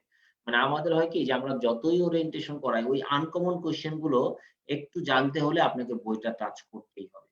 তো এই জন্য আমরা বলি যে বইটাকে একটু মানে গেলে, আমার মনে হয় যেগুলো বেসিক চ্যাপ্টার গুলো আছে ওগুলো থেকে একটু গেলে আপনারা ভালো হবে। যাই হোক, আমরা দেখলাম যে factor influencing spread of the hyperbaric solution. হ্যাঁ, এরপর হচ্ছে কমপ্লিকেশনস, মানে এখানে খুব সুন্দর কিছু কমপ্লিকেশনস আছে। আমি তো আগেই বলেছি যে রিজিওনাল ক্ষেত্রে কি পজিটিভ রিলেটেড, নিডল, আর একটা হচ্ছে ড্রাগ রিলেটেড। এখানে কিছু ভাগ করছে আলাদা। এক্সাজারেটেড ফিজিওলজিক্যাল রেসপন্স একটা দিয়েছে, এটা কিন্তু মর্গানের ছক, নতুন মর্গানের এটা ছক। এক্সাজারেটেড ফিজিওলজিক্যাল রেসপন্সের মধ্যে আছে যেমন urinary block, high block, total spinal anaesthesia, cardiac arrest, তারপরে anterior spinal artery syndrome, Horner syndrome, এগুলো হতে পারে। কমপ্লিকেশন, ক্যাথেটার প্লেসমেন্ট, আগেই বলেছি, dural puncture, post dural puncture headache, diplopia, tinnitus, তারপর হচ্ছে neural injury, nerve root damage, spinal cord damage, cauda equina syndrome, bleeding হতে পারে, misplacement, no effect, subdural block, এখানে ইনঅ্যাডিকুয়েট অ্যানেস্থেসিয়া হতে পারে, ক্যাথেটার শেয়ারিং, তারপর অ্যারাকোনয়েডাইটিস হতে পারে, তারপর infection, meningitis, epidural abscess formation হতে পারে, ড্রাগ টক্সিসিটি। এই কথাগুলো কিন্তু আমাদের আগে বলা হয়েছিল, সেই কথাগুলো একটু সিস্টেমিক হতে আসছে। Systemic local toxicity, transient neurological symptom হতে পারে, কর্ডাইকুইনাল সিম্পটম হতে পারে। তাহলে আমি দেখলাম যে কমপ্লিকেশনস অফ দা নিউরোঅ্যাক্সিয়াল অ্যানেস্থেসিয়া, এটা কিন্তু ফরম্যাট আকারে আপনাদের দিয়ে দিয়েছি। মানে এগুলো খুব গ্রস কোশ্চেন, এগুলো একেবারেই মানে বাদ দেওয়া যাবে না, এগুলো মনে রাখতেই হবে। Draw and label brachial plexus, draw and label brachial plexus.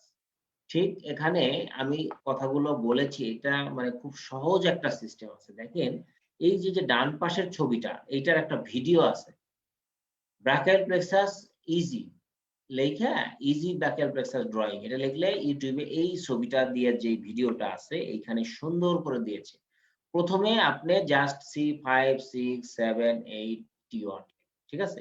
তারপরে আপনি 5, 6 এভাবে দিবেন, আবার 7টা টান দিয়ে দিবেন, আর 8 থোরাসিকন এভাবে দিবেন। তাহলে দুইটা ইয়া চিহ্ন, গেটার চিহ্ন, একটা টান চিহ্ন, একটা উপরে একটা গেটার চিহ্ন, নিচে একটা গেটার চিহ্ন, আর মাঝখানে একটা টান চিহ্ন, চলে গেল।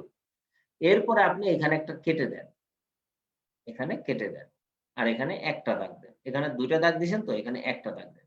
তাহলে এই যে ফর্মটা হলো এটা অল দ্য পোস্টেরিয়র ব্রাঞ্চ। এবং এইখানে আপনি এই জায়গা থেকে একটা দাগ এইখানে নিয়ে আসেন, আর এইখান থেকে একটা দাগ উপরে উঠান, এটা একটা হলো। আর এখান থেকে একটা দাগ উপরে উঠে দেন। এইভাবে যদি আপনি আঁকতে পারেন তাহলে এটা ভেরি ইজি।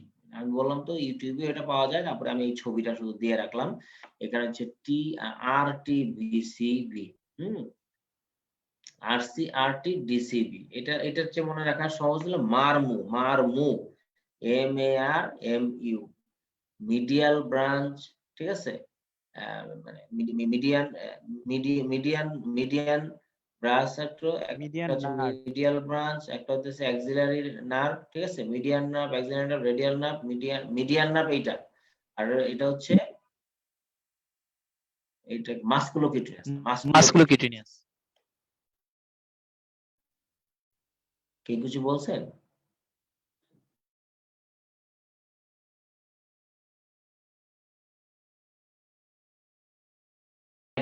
এই হচ্ছে মারমু মনে রাখলে এরপরে আপনার যে ব্রাঞ্চ গুলো আছে এই যে এখান থেকে এখানে আছে। আমার ইন্টারনেট কানেকশন ঠিক আছে। এই যে মাস্কুলোকিউটেনিয়াস, হ্যাঁ সেটাই বলছিলাম। তাহলে আমি এইখান থেকে বাকি জিনিসগুলো এখানে আবার দাগ দিয়ে দেবো। এখানে টুকটুক করে আমি তিনটা দাগ দিয়ে দেবো। Upper subscapular, lower subscapular, nerve to the latissimus dorsi. এই যে upper subscapular, lower subscapular, thoracodorsal nerve. এখানে তিনটা দাগ দিয়ে দিব। এখানে তিনটা দাগ পরপর তিনটা দাগ দিয়ে দিব, শেষ। এইখানে আপনি মিডিয়াল নার্ভের সাথে medial pectoral, medial branch of the medial cutaneous branch of the nerve, medial cutaneous nerve of the arm, medial cutaneous nerve of the forearm, medial cutaneous nerve of the arm, এভাবে। আর আল্নার nerve তো আছে। আর এই জায়গায় একটা দিব, এখানে একটা দিব, এখানে তিনটা দিব, এখানে দিব আমি তিনটা, এখানে দুইটা বা তিনটা, এখানে হবে ল্যাটারাল পেক্টোরাল নার্ভ। এখানে হচ্ছে শুধু ল্যাটারাল পেক্টোরাল নার্ভ, মাস্কুলোকিউটেনিয়াস নার্ভ আছে। রুটের একটা ব্রাঞ্চ আছে, এখানে এক টান দিয়ে লিখবেন, এখানে সার্ভাইকাল 5, 6, 7। এই যে 5, 6, 7 দিয়ে একটা হচ্ছে লং থোরাসিক। এইটা দিলে আপনার মোটামুটি শেষ হয়ে যায়, ঠিক আছে? এখানে কয়েকটা ক্লিনিক্যাল পয়েন্টস লেখছে। যদি আপার লোয়ার ট্রাঙ্কে আপনার কম্প্রেশন হয় তাকে ক্লাম্পেক্স পালসি বলে, যেটা বলে ক্ল হ্যান্ড, ঠিক আছে? আর তারপরে হচ্ছে আপনার রাইটার টিপ হ্যান্ড এরকম, আর ক্ল হ্যান্ড হচ্ছে এরকম, ঠিক আছে? রাইটার টিপ হ্যান্ড এরকম, আর ক্ল হ্যান্ড হচ্ছে এরকম। ওয়েটার টিপ হচ্ছে এরকম পেছনের দিকে, আর ক্ল হ্যান্ড হইতেছে এরকম সামনের দিকে, ঠিক আছে? এরকম। আর ওয়েটার টিপ হচ্ছে এরকম হয়ে যায়, এটা ওয়েটার টিপ পেছন দিকে হাত। তো এটা হচ্ছে ওয়েটার টিপস, আর এটা হচ্ছে ক্ল হ্যান্ড হচ্ছে এরকম, ক্ল হ্যান্ড সম্ভবত এরকম, এটা দেখা যায়, আপনি ছবি দেখলে বুঝতে পারবেন এটা থেকে। তাহলে আমরা দেখলাম যে আপার ট্রাঙ্কে যদি হয় তাহলে ওয়েটার টিপস, লোয়ার ট্রাঙ্কে হচ্ছে ক্লাম্পেক্স পালসি, যেটাকে বলে ক্ল হ্যান্ড। হ্যাঁ, এই দুইটা জিনিস অন্তত মনে রাখতে হবে আমাদের এই ইয়ে থেকে। সহজ রাস্তাটা কিন্তু আমি দেখাই দিলাম যে কিভাবে আপনি সহজে আঁকবেন।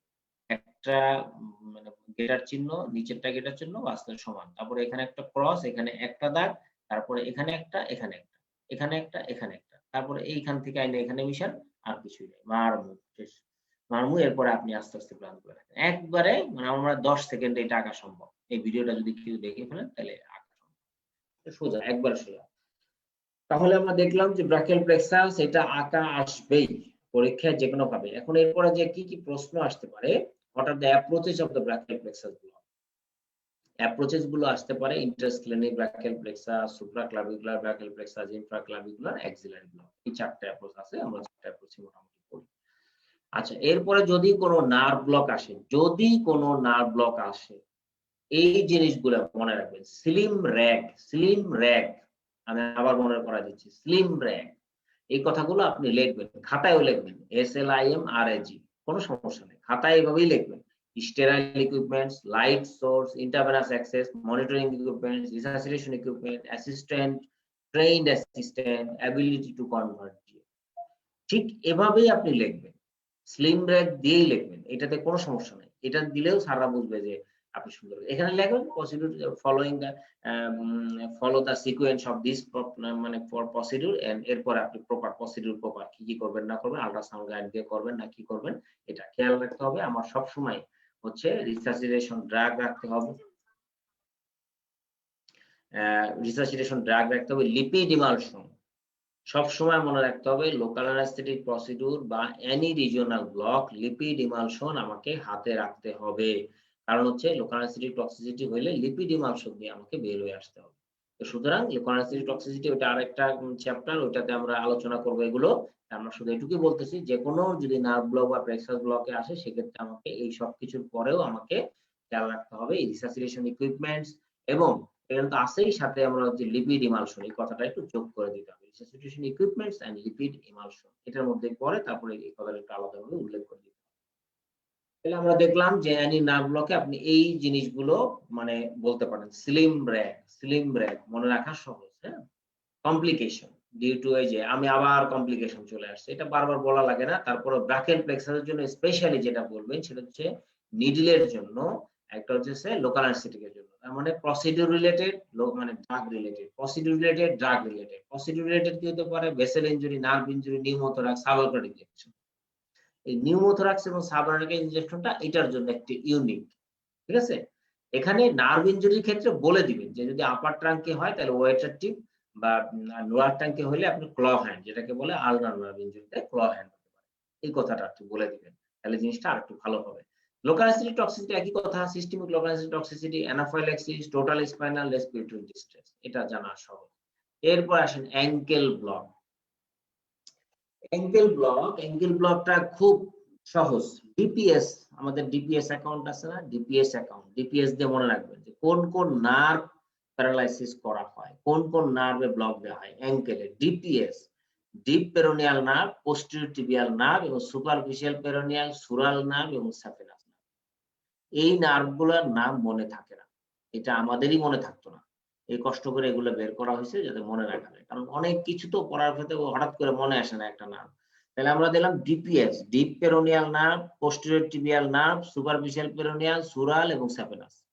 5টা নার্ভ থাকে, মনে রাখতে হবে 5টা নার্ভ, 3টা এস দিয়ে আর ডিপি, ডিপি 3টা এস, তাহলে DPS, deep peroneal nerve, posterior tibial nerve, superficial peroneal nerve, সুরাল নার্ভ, স্যাফেনাস নার্ভ। কোথায় কোনটা দিব এইখানে পরিষ্কার দেখাই দিছে, এখানে পরিষ্কার দেখাই দিছে। আমি এখানে শুধুমাত্র একটু বলতে চাই যে এইখানে যেটা আমাদের করা হয়, বিশেষ করে ডিপ পেরোনিয়াল নার্ভটা, এই যে ম্যালিউলার, দুই ম্যালিউলার মাঝখানে এখানে ডিপ পেরোনিয়াল নার্ভটা মানে ব্লক করা হয়, দুই পাশে দিয়ে ডিপ পেরোনিয়াল নার্ভটা ব্লক করা হয়।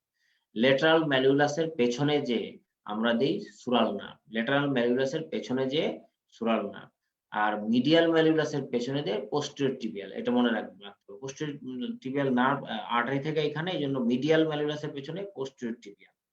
তাহলে দেখলাম দুই ম্যালিউলাসের মাঝখানে ডিপ পেরোনিয়াল, ল্যাটারাল ম্যালিউলাসের পেছনে হলো সুরাল নার্ভ, মিডিয়াল ম্যালিউলাসের পেছনে পোস্টেরিয়র টিবিয়াল নার্ভ। আরেকটা হচ্ছে আপনার এই সুপারফিশিয়াল পেরোনিয়াল নার্ভটা, এখানে বলে যে এখানে ব্লক দেওয়ার পরে যদি আপনি এটা ল্যাটারাল দিকে যান তাহলে সুপারফিশিয়াল পেরোনিয়াল নার্ভ হলো, ল্যাটারাল ম্যালিউলাসের দিকে যান তাইলে সুপারফিশিয়াল পেরোনিয়াল নার্ভ হলো। আর যদি মিডিয়াল ম্যালিউলাসের দিকে যান, এখানেই একটা ইনজেকশনে 3টা নার্ভ ব্লক হয়। মাঝখানে দিয়ে দিলেন আপনি ডিপ পেরোনিয়াল নার্ভ, এরপরে নার্ভটা সুপারফিশিয়ালি এসে আপনি যদি ল্যাটারাল ম্যালিউলাসের দিকে যান তাহলে সুপারফিশিয়াল পেরোনিয়াল, আর যদি মিডিয়াল ম্যালিউলাসের দিকে যান স্যাফেনাস নার্ভ। ক্লিয়ার? আর হচ্ছে আপনি ল্যাটারাল ম্যালিউলাসের পেছনে যায় দিবেন সুরাল নার্ভ, মিডিয়াল ম্যালিউলাসের পেছনে যায় দিবেন পোস্টেরিয়র টিবিয়াল। তাহলে আমি আবারও খেয়াল করতেছি, দেখেন ডিপ পেরোনিয়াল নার্ভ দিয়ে শুরু করতে হবে। দুই ম্যালিউলাসের মাঝখানের পয়েন্টে যেখানে ক্রস করছে, হ্যাঁ, যেখানে ক্রস করছে তার মিড লাইন থেকে 2 সেন্টিমিটার সামনে যে 2 সেন্টিমিটার সামনে যে আমরা হচ্ছে deep peroneal nerve. Deep peroneal থেকে নিডলটা উঠে ল্যাটারাল দিয়ে গেলে আমি যাবে saphenous nerve, sorry superficial peroneal, আর মিডিয়ালে গেলে আমরা স্যাফেনাস। এই জায়গাটা একটু গ্যাঞ্জাম লাগে, এটা একটু মনে রাখতে হবে। তাহলে ল্যাটারালে গেলে স্যাফেনাস, সুপারফিশিয়াল পেরোনিয়াল, আর মিডিয়ালে গেলে স্যাফেনাস। এই জায়গাটা কিন্তু একটু ক্লামজি হয়। আর পোস্টেরিয়র টিবিয়ালটা মনে থাকবে হচ্ছে মিডিয়াল ম্যালিউলাসের পেছনে, আর সুরাল নার্ভটা হচ্ছে ল্যাটারাল ম্যালিউলাসের পেছনে। এটা মনে রাখতে হবে। টেন্ডো অ্যাকিলিস এবং ল্যাটারাল ম্যালিউলাসের মাঝখানে যে আপনি দিবেন সুরাল নার্ভ, এবং টেন্ডো অ্যাকিলিস এবং মিডিয়াল ম্যালিউলাসের মাঝখানে যে দিবেন আপনি posterior tibial nerve. Clear? Needle direction হবে এখানে থামে মানে গ্রেড টোর দিকে, নিডল ডিরেকশন এখানে গ্রেড টোর দিকে, এটা খেয়াল রাখতে হবে। এখানে আমাদের আলাদা কিছু দরকার নেই। তাহলে অ্যাঙ্কেল ব্লক হয়ে গেল। কিন্তু স্লিম র্যাগ মনে রাখতে হবে, স্লিম র্যাগ এটা বলা যাবে না। অ্যাঙ্কেল ব্লক এবং কমপ্লিকেশনস কিন্তু সব আগের মতো, procedure related, drug related, procedure related, drug related. কিছু না পারলে ক্রস কথা বলবেন, nerve injury, vessel injury, injury to the surrounding structure. আর হচ্ছে আমরা drug related anaphylaxis, systemic toxicity এগুলো হতে পারে। Nerve supply of the larynx, what are the effect of injury. আমরা আসলে অ্যানাটমিতে অনেক বড় জিনিস, ওগুলো আমরা এখন সব ওইভাবে করি নাই, আমরা দুইটা ভাগে ভাগ করে আপনাকে পুরো দেখাই দেওয়ার চেষ্টা করছি, যেগুলো ইম্পর্টেন্টলি আপনি দেখবেন সেগুলো। তো nerve supply of the larynx এর মধ্যে what are the effect of injury sensory, এখানে আমি বলবো যে ভ্যাগাস নার্ভটা একটু ভাগটা বুঝে ফেলতে হবে, যেহেতু এটাতে প্রশ্ন আসে বিভিন্ন সময়। তাহলে ভ্যাগাস নার্ভটা আসলে দুইটা ভাগে ভাগ হয়, একটা হচ্ছে সুপিরিয়র আর একটা রিকারেন্ট, মানে নিচে যায় উপরে ওঠে। তাহলে একটা সুপিরিয়র থেকে ব্রাঞ্চ হলো আগে, তারপরে নিচে যায় উপরে হচ্ছে রিকারেন্ট ল্যারিঞ্জিয়াল নার্ভ, দুইটা ব্রাঞ্চ হলো। আর সুপিরিয়র ব্রাঞ্চটা আবার দুইটা ভাগ হয়, একটা হচ্ছে এক্সটার্নাল এবং ইন্টারনাল, একটা ইন্টারনাল এবং এক্সটার্নাল। তাহলে ইন্টারনাল ল্যারিঞ্জিয়াল নার্ভটা হচ্ছে আপনার ইনফিরিয়র সার্ফেস অফ দ্য ইপিগ্লটিস এবং সুপ্রাগ্লটিক রিজিয়নটা আমার দেয়। রিকারেন্ট ল্যারিঞ্জিয়াল নার্ভটা হচ্ছে আপনার বিলো দা ভোকাল কর্ড, খেয়াল রাখতে হবে। ভোকাল কর্ডের উপরে দেয় হচ্ছে ইন্টারনাল ল্যারিঞ্জিয়াল নার্ভ এবং ভোকাল কর্ডের নিচে হচ্ছে রিকারেন্ট ল্যারিঞ্জিয়াল নার্ভ। মোটর এটা হচ্ছে সেন্সরি, আর মোটর হচ্ছে all the intensive muscles of the larynx supplied by recurrent laryngeal nerve except cricothyroid which is supplied by external branch of superior laryngeal nerve. ঠিক আছে, এইটা একটু মনে রাখতে হবে কষ্ট করে, কারণ এটা আমি যতই বুঝাই না কেন এই কথাগুলো একটু মনে না রাখলে হবে না। All the intensive muscles of the larynx supplied by recurrent laryngeal nerve except cricothyroid which is supplied by external branch of the laryngeal. তাহলে আমি প্রথমে আবার বলছি যে ভ্যাগাস নার্ভটা ভাগ হয় উপরে, খেয়াল করেন দুইটা জিনিস মনে রাখবেন, একটা তো superior branch divided into superior and recurrent, খেয়াল রাখবেন superior and recurrent ফার্স্ট। এই সুপিরিয়রটা হচ্ছে এক্সটার্নাল এন্ড ইন্টারনাল, সুপিরিয়রটা হচ্ছে এক্সটার্নাল এবং ইন্টারনাল। রিকারেন্ট ল্যারিঞ্জিয়াল নার্ভ দিয়ে ভোকাল কর্ডের নিচে mucous membrane, vocal cord, below vocal cord, আর ভোকাল কর্ডের উপরে যেটা সেটা হচ্ছে internal laryngeal nerve. All the intrinsic muscles of the larynx supplied by recurrent laryngeal nerve except cricothyroid which is supplied by external branch of the superior laryngeal.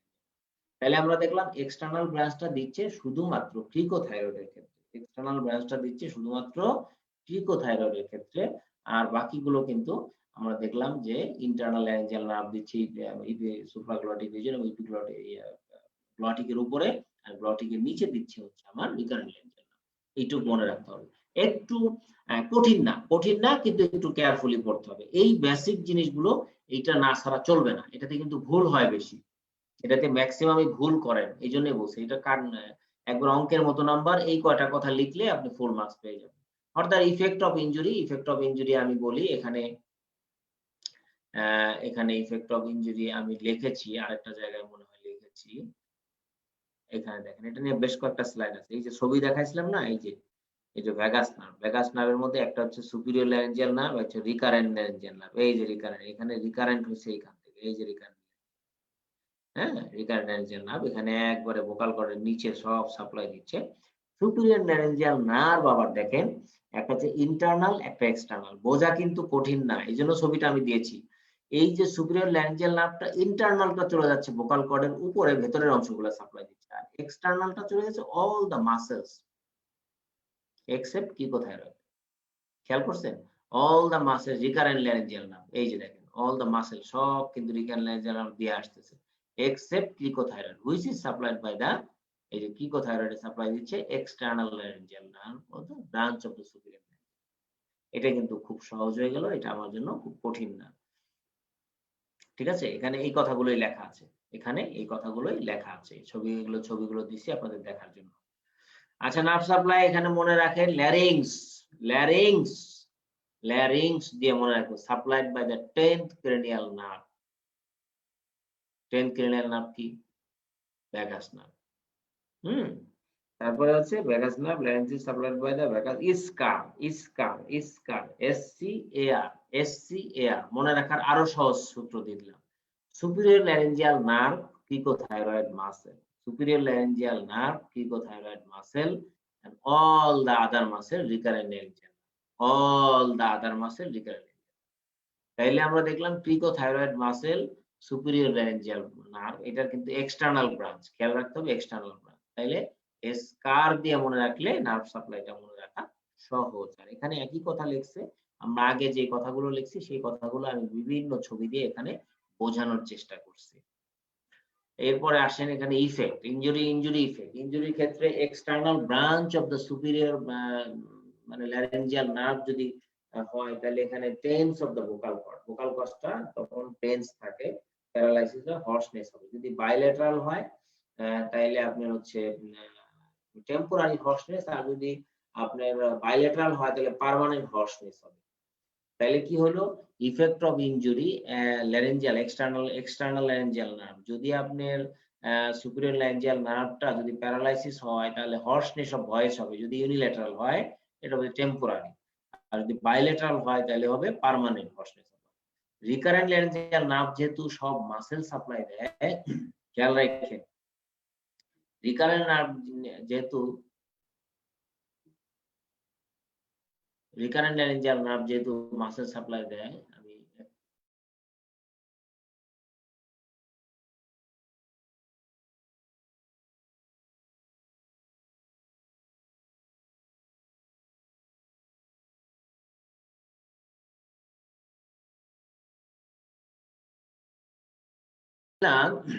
আমরা যেটা বলছিলাম, এখন কয়জন আছেন, সবাই আছেন তো নাকি?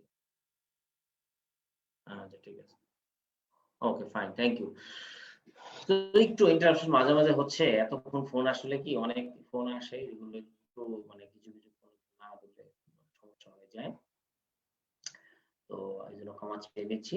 Hoarseness of voice, recurrent laryngeal নার্ভটা যেহেতু আমি দেখলাম অল দ্য মাসেলস এবং unilateral paralysis cause hoarseness of voice হবে, কিন্তু বাইল্যাটারাল হইলে রেসপিরেটরি ডিফিকাল্টিস হবে। হ্যাঁ, paralysis causes stridor or respiratory difficulties হবে তখন। হ্যাঁ, তখন এই যে মাসেল গুলো থাকে না এবং তার ভোকাল কর্ড গুলো প্যারালাইসিস থাকে, হর্সনেস অফ ভয়েস ইউনিল্যাটারাল হবে এবং বাইল্যাটারাল হইলে স্ট্রাইড অর হবে। এই কথাটা মনে রাখবেন, যেহেতু সে অন্যান্য সব মাসেল গুলো দিয়ে আসতেছে রিকারেন্ট ল্যারেঞ্জিয়াল, সেই কারণে কিন্তু আমাদের এই জিনিসগুলো একেবারে মানে দেখবেন যে মানে স্ট্রাইডর তৈরি হয়ে যাবে তখন। হ্যাঁ, তো এই জিনিসটা খেয়াল রাখতে হবে। আর আমরা দেখলাম যে যদি আপনার সুপিরিয়র ল্যারেঞ্জিয়াল নার্ভটা ব্লক হয় বা ইনজুরি হয়, তাহলে সাধারণত কিন্তু হয় আমাদের মানে যদি থাইরয়েড অপারেশন রিকারেন্ট ল্যারেঞ্জিয়াল নার্ভটাই কিন্তু বেশি ইনজুরড হয়। হ্যাঁ, যেখানে যে ছবিটা দেখাই আমি আপনাকে কেন ইনজুরি হয়, এই যে দেখেন রিকারেন্ট ল্যারেঞ্জিয়াল নার্ভ কিন্তু এখান দিয়ে আসতেছে, তো এখান দিয়ে ঘুরে আসে রিকারেন্ট, তখন এই যে থাইরয়েডের পাশ দিয়ে যায়, এই যে থাইরয়েডের পাশ দিয়ে গা ঘেঁষে যায়, দিস ইজ দা এই রিকারেন্ট ল্যারেঞ্জিয়াল নার্ভ ইনজুরি হওয়ার সম্ভাবনা তখন বেশি থাকে। এই জন্য আমরা বলেছি। তাহলে এটা আমরা দেখলাম যে রিকারেন্ট ল্যারেঞ্জিয়াল নার্ভ হলে ইউনিল্যাটারাল হলে হর্সনেস অফ ভয়েস, বাইল্যাটারাল হলে স্ট্রাইডর হবে, রেসপিরেটরি ডিফিকাল্টিস হবে। আর সুপিরিয়র ল্যারেঞ্জিয়াল নার্ভ যদি এক পাশে হয়, এক পাশে ইনজুরি হয়, তাহলে টেম্পোরারি হর্সনেস অফ ভয়েস, যদি ইউনিল্যাটারাল মানে পার্মানেন্ট হবে হর্সনেস অফ যদি বাইল্যাটারাল হয়, তাহলে এটা তেমন আমাদের জন্য সমস্যা না। আচ্ছা, difference in adult and children airway, এটা খুবই সুন্দর কথা। Difference in adult and children airway, এইটা নেওয়া হয়েছে আপনাদের হচ্ছে, এটা নেওয়া হয়েছে আমাদের clinical case in anaesthesia. Clinical case in anaesthesia, এই ছকটার মধ্যে অনেক কিছু আছে, প্রশ্ন কিন্তু এই ছকের মধ্যে একাধিক প্রশ্ন হতে পারে। যেমন কার্ডিয়াক প্রবলেম, এখানে কিন্তু শুধু এয়ারওয়ে প্রবলেম বলছে, দেখেন এখানে কার্ডিয়াক প্রবলেম আছে, পালমোনারি প্রবলেম আছে, renal problem, hepatic, gastrointestinal, thermogenesis, আবার হচ্ছে হিমাটোলজি। এই একটা স্লাইড আমি নিয়ে এসেছি, আপনার অনেকগুলো প্রশ্নের সমাধান আপনি এটার মধ্যে পাবেন। What are the cardiac problem differences ক্ষেত্রে, বাচ্চাদের ক্ষেত্রে কি কি কার্ডিয়াক প্রবলেম হয়, দেখেন এখানে হচ্ছে নন কমপ্লায়েন্ট মায়োকার্ডিয়াম, বাচ্চাদের cardiac output, immature sympathetic system, decreased calcium storage in sarcoplasmic reticulum। খেয়াল করেন এই তিনটা ফ্যাক্টর হচ্ছে বাচ্চাদের ক্ষেত্রে এবং অ্যাডাল্টের ক্ষেত্রে পার্থক্য। তাহলে নন কমপ্লায়েন্ট হয়, তাহলে যদি আপনি ভলিউম বেশি দেন তাহলে তো সে কমপ্লায়েন্ট করতে পারবে না, ধরতে পারবে না, তার তো হার্ট বেশি নেওয়ার ক্ষমতা নাই। বেশি ভলিউম দিলে তখন সে ঝামেলায় পড়ে যাবে। দেখছেন এই যে functional at upper end of the Starling curve, যত বেশি ভলিউম দিবে তখন সে ফ্যাটিক হয়ে যাবে। আবার কার্ডিয়াক আউটপুট ইমম্যাচিউর, কার্ডিয়াক আউটপুট হচ্ছে হার্ট রেট ডিপেন্ডেন্ট, তাইলে বাচ্চাদের কার্ডিয়াক আউটপুটটা হার্ট রেট ডিপেন্ডেন্ট। যেমন ইমম্যাচিউর সিম্প্যাথেটিক সিস্টেম, যেহেতু আমরা যে সিম্প্যাথেটিক সিস্টেমটা ইমম্যাচিউর, আমরা জানি যে ইন্টিউবেশন করার সময় ট্যাকিকার্ডিয়া হয়, কিন্তু ওদের হয় ব্র্যাডিকার্ডিয়া। ঠিক আছে, ভ্যাগোটনিক ইফেক্ট হয়, ব্র্যাডিকার্ডিয়া এবং ইমিল্যাঙ্গোস্কোপি। খেয়াল করছেন, সবার ক্ষেত্রে আমরা জানি যে ট্যাকিকার্ডিয়া হয়, কিন্তু বাচ্চাদের ক্ষেত্রে হয় যেহেতু সিম্প্যাথেটিক সিস্টেম তার ভালো না, সেক্ষেত্রে ব্রাডিকার্ডিয়া হয়। এই জন্য বাচ্চাদের ক্ষেত্রে অল টাইম অ্যাট্রোপিনটা রেডি করে তারপরে অ্যানাস্থেসিয়া দিতে হয়। ঠিক আছে, যারা প্র্যাকটিক্যালি কাজ করেন তারা এই জিনিসগুলো অবশ্যই ভালো বুঝেন। বাচ্চাদের ক্ষেত্রে অবশ্যই একটা অ্যাট্রোপিন উঠাই নেবেন বা অ্যাট্রোপিন হাতের কাছে নিয়ে নেবেন। এটা হচ্ছে প্র্যাকটিক্যাল সোর্সে আমি পরামর্শ দিলাম। Decreased calcium source is sarcoplasmic reticulum, cardiac depression and calcium level of the anesthetic agent, decreased calcium level। তাহলে আমরা দেখলাম এখানে cardiac depression দ্রুত ডিপ্রেসড এ চলে যায়। হ্যাঁ, আপনি হার্টের যেহেতু ক্যালসিয়াম কন্টেন্ট কম, আপনি যত আমাদের জিএন শব্দ আগে তো ডিপ্রেস করে, তাহলে দ্রুত সে ডিপ্রেস হয়ে চলে যায়।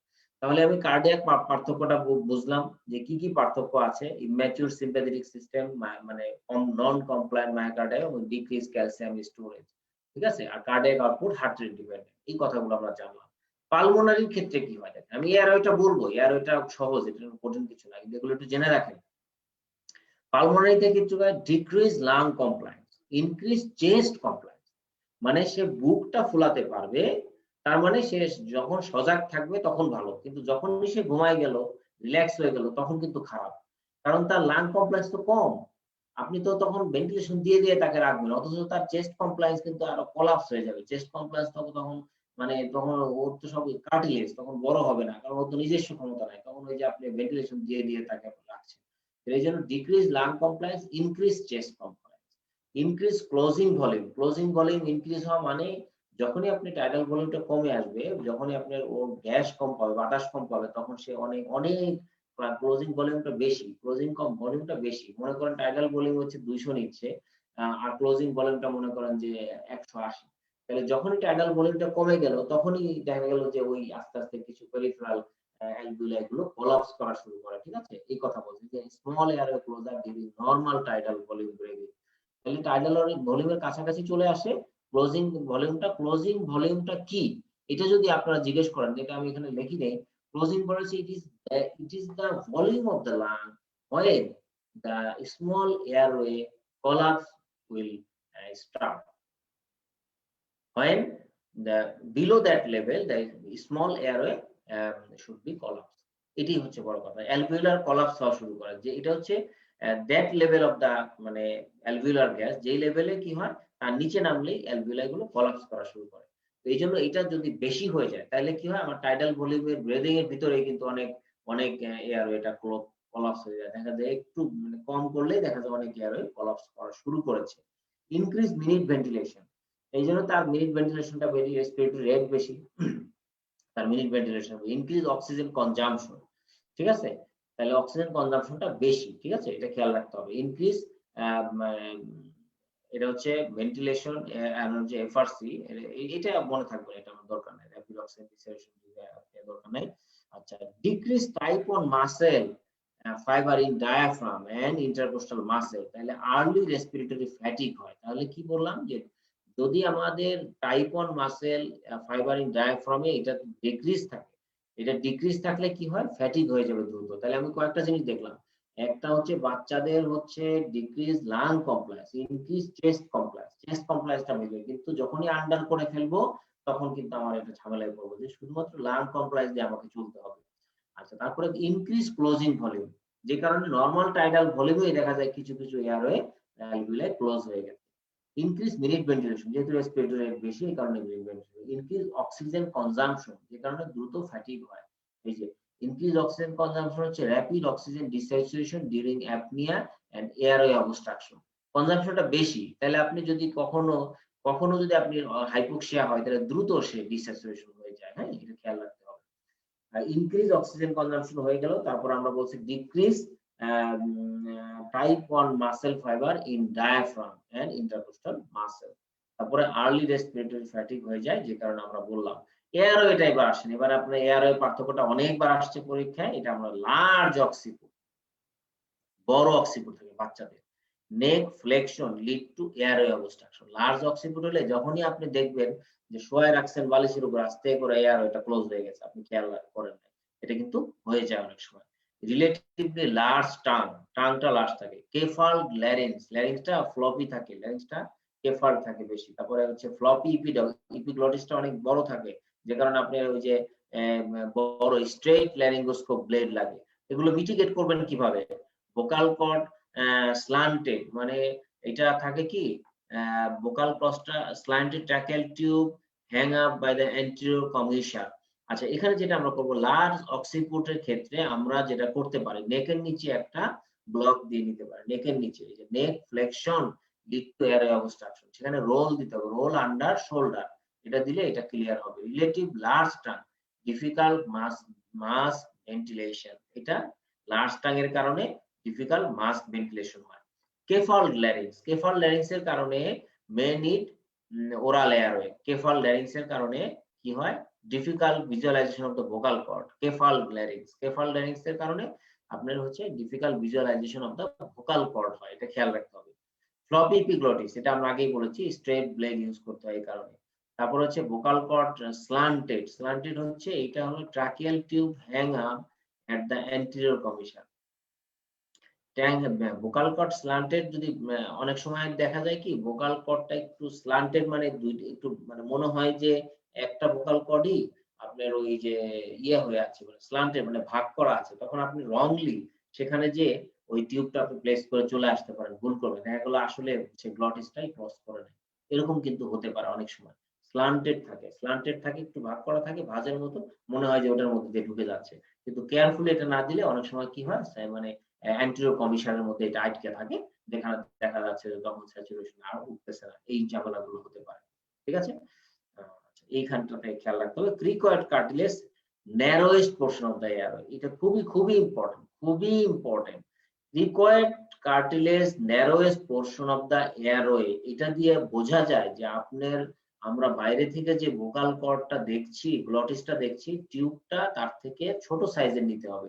দেখছেন যে আপনি ঢুকবে 5 নাম্বার ঢুকবে, কিন্তু আসলে ঢুকছে না, কেন ঢুকছে না? এই যে cricoid cartilage narrowest portion of the airway. তাহলে কি হয়? পারফর্ম লিক টেস্ট, এখানে বললে ট্রাকিয়াল, এখানে যেটা বলতে হবে লেস দেন, এখানে এটা লেখে নাই, এটা এইভাবে লিখবেন, এটা লিখবেন হচ্ছে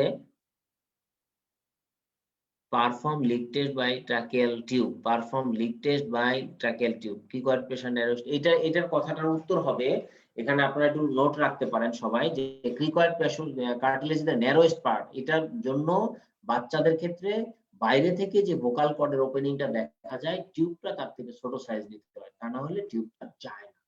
মানে এখানে লিখবেন যে cricoid cartilage narrowest portion of the airway, এখানে লিখে রাখবেন যে considering under size of the normal, মানে under size of the tracheal tube, শেষ, under size of the tracheal tube, consider under size of the tracheal tube, normal যে size তার থেকে under সাইজটা আমাকে কনসিডার করতে হবে, এই কথাটাই দিবে। এখানে কি করছে আমি বুঝতে পারতেছি না, এটাই লিখতে হবে। তাহলে আমরা দেখলাম যে এয়ারওয়ে, স্যার এখানে ওইটা হচ্ছে ক্রিকয়েড কার্টিলেজ, যেহেতু ন্যারোয়েস্ট পোর্শন, আমরা টিউব দেওয়ার পরে যদি ভেন্টিলেট করি কাফটা না ফুলিয়ে, তাহলে অনেকটা লিকেজ হবে, স্ট্রাইডারের মতো সাউন্ড পাওয়া যাবে, এবং এক্সটিউবেশন মানে ইনটিউবেট করার পরে স্ট্রাইডারের মতো সাউন্ড হবে ভেন্টিলেট করলে যদি বাতাস না দিই।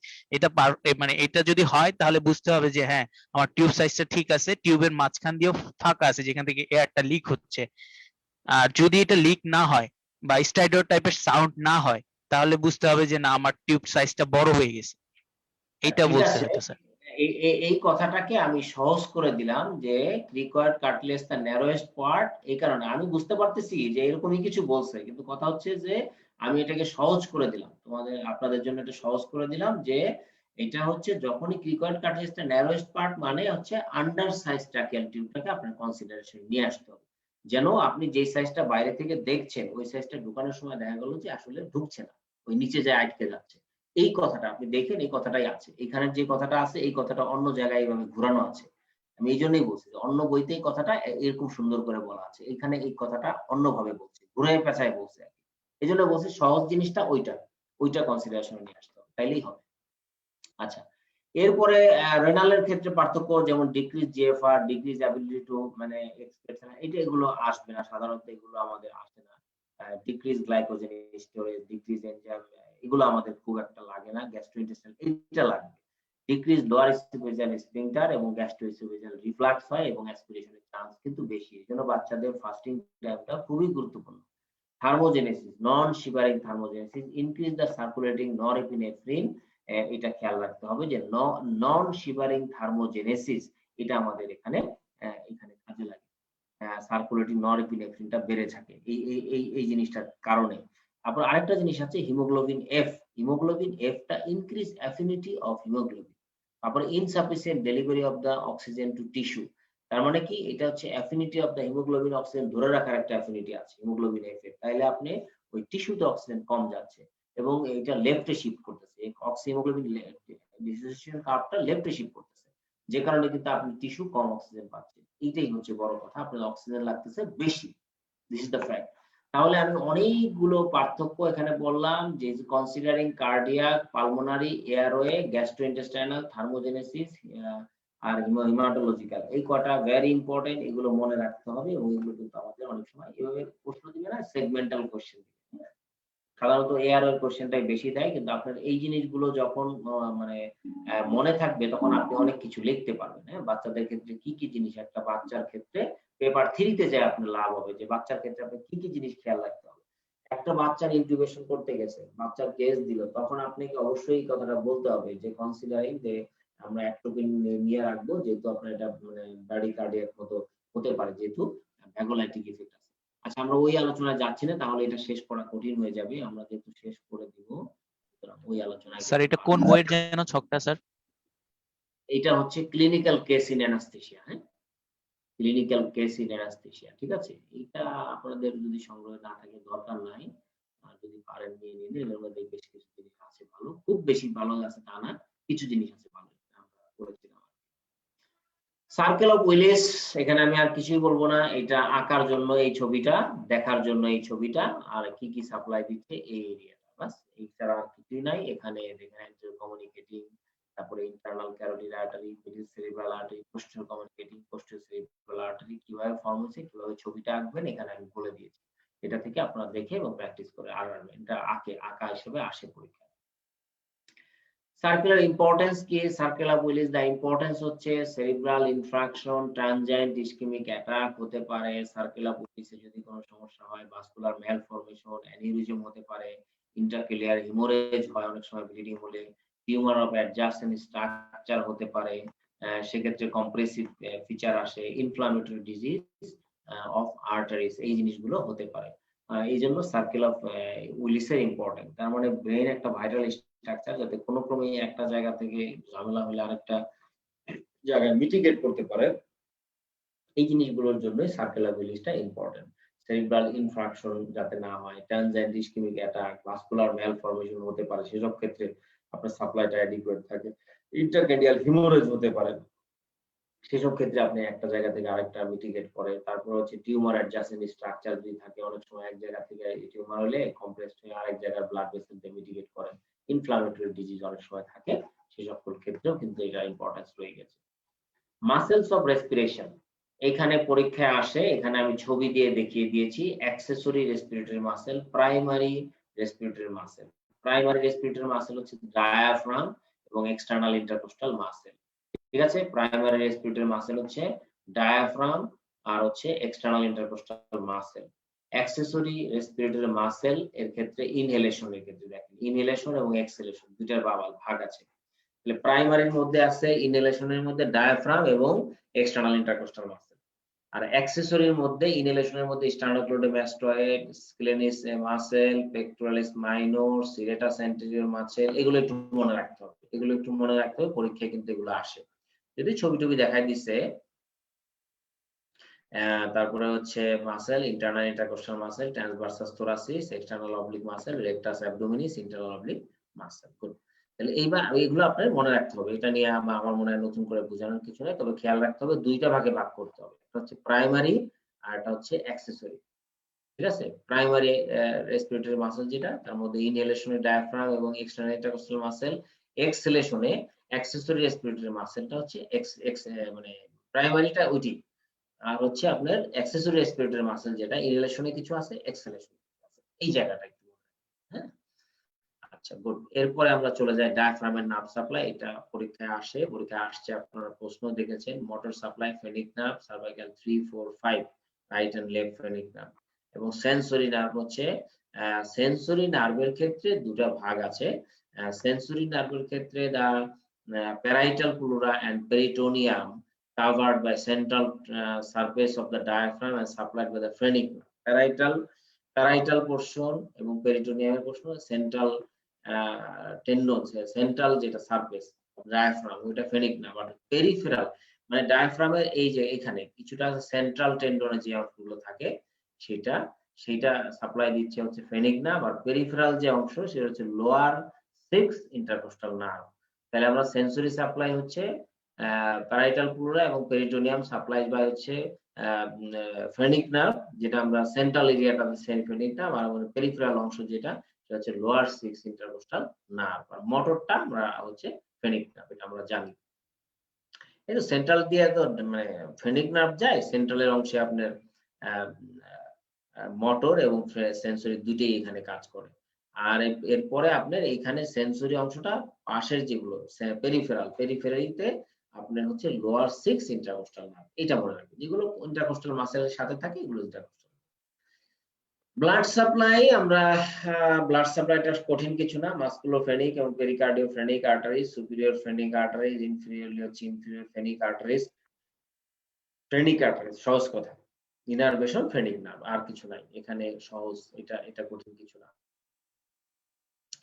যেটা আমাদের important, dermatome of the lower limb এবং আপার লিম্ব, এটা খুবই ইম্পর্টেন্ট অ্যানাটমিতে, এটা অবশ্যই প্র্যাকটিস করতে হবে। এখানে আমি সহজ ছবিটা দিছি, যেখানে পায়ের ক্ষেত্রে এটা মানে এত সহজ, যেমন এই নি বরাবর একটা দাগ টানবে, হ্যাঁ, নি বরাবর এই দাগটাকে এই যে গ্রোইন বরাবর অ্যান্টিসোপার এই যে ইনগুলার লিগামেন্ট বরাবর একটা দাগ টানবেন, আর নিয়ের নিচে একটা দাগ টানবেন, এরপর এটা দুই ভাগ করবেন, হ্যাঁ, ক্রস দিয়ে দুই ভাগ করবেন, তারপরে 1 2 3 হয়ে গেল। এই নিয়ের নিচে যে দাগটা টানলে এটা সোজাসুজি ভাগ করে ফেলেন দুইটা, তাহলে এখানে 4 এটা 5, ঠিক আছে। আর এই 5 এর এই কোণা দিয়ে 1 নাম্বার যেটা S1, এইখান দিয়ে এই আঙ্গুলটা 1 নাম্বার গ্রেড 2 দিয়ে আপনি এখানে চলে যাবেন, তাহলে সহজ, এই জিনিসটা সহজ।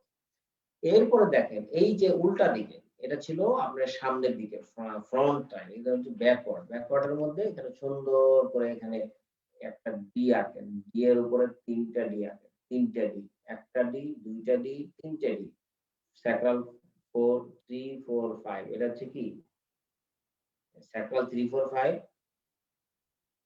পুডেন্টাল নার্ভ, হ্যাঁ, স্যাক্রাল 3 4 5 স্প্লাঙ্কিক নার্ভ, হ্যাঁ, পুডেন্টাল স্যাক্রাল 3 4 5 পুডেন্টাল নার্ভ, ঠিক আছে। আরেকটা জিনিস হচ্ছে এরপরে আমরা দেখলাম লাম্বার 1, এরপরে আপনি ডিটার তো হয়ে গেল, এরপরে আপনি উপর থেকে আসেন, উপরে একটা ভাগ করেন, লাম্বার 1 2 শেষ। এরপরে হাঁটুর নিচে দুইটা ভাগ করে ফেলেন, দুইটা দাগ দিয়ে ফেলে, তারপর লম্বি টান দিয়ে ফেলেন, খুব সোজা। 4 5 আগে ছিল এখানে 4, এখানে ওই মিডিয়াল সাইডে 4, লেটারাল সাইডে 5, আর এখানে S1, আর বাকিটা S2। লাম্বার 1 2, লাম্বার এখানে একটা সোজা দাগ, তারপর আরেকটা ভাগ করে দিলে লাম্বার 1 2 S2, আর হচ্ছে 4 5 S1, তাহলে S1 এখানে, S2 চলে গেল এই মাঝখানে, আর মাঝখানে ডি করলেন, 3টা ডি, একটা দুইটা 3টা, স্যাক্রাল 3 4 5, স্যাক্রাল 3 4 5, ঠিক আছে। তাহলে 2 লাগবে, 2টা যে আরেকটা ডি, এটা ডিটা বড় হয়ে এইখান পর্যন্ত চলে আসছে, ডিটার দাগ আর এখানে তৈরি হয় না। এইভাবে করে আপনারা যদি টেকনিক্যালি এটা আঁকতে পারেন, তাহলে এটা মনে রাখাটা সহজ। আর এই হাতের ছবি তো একেবারে খুবই সহজ, হাতের ছবিটা এগুলো হাত এঁকে মাঝখান দিয়ে একটা দাগ টানবে, ব্যাস এই পর্যন্ত, হাতের রিস্ট পর্যন্ত, এখানে আসেন হাতের অর্ধেক পর্যন্ত, হাতের সামনে হচ্ছে রিস্ট পর্যন্ত, ঠিক আছে, সামনে হচ্ছে রিস্ট পর্যন্ত, আর পেছনে হইলো এই যে এলবো পর্যন্ত। তাহলে এইটা যদি টানেন, এই যে অ্যান্টেরিয়র আর হচ্ছে পোস্টেরিয়র কম্পার্টমেন্টে এলবো পর্যন্ত, আর এখানে হচ্ছে একেবারে রিস্ট পর্যন্ত। তারপরে এখান থেকে ভাগ করেন, সার্ভাইকাল 4 5 6 7 8, থোরাসিক 1 2 শেষ, আর কিছু লাগবে না। আবার 4 5 6 7 8, থোরাসিক 1 2, একই যে একেবারে জাস্ট সোজা। মানে এটা অনেকেরই কাছে এত কঠিন লাগে, আমি এর চেয়ে সহজ আর কিছু খুঁজে পাই না।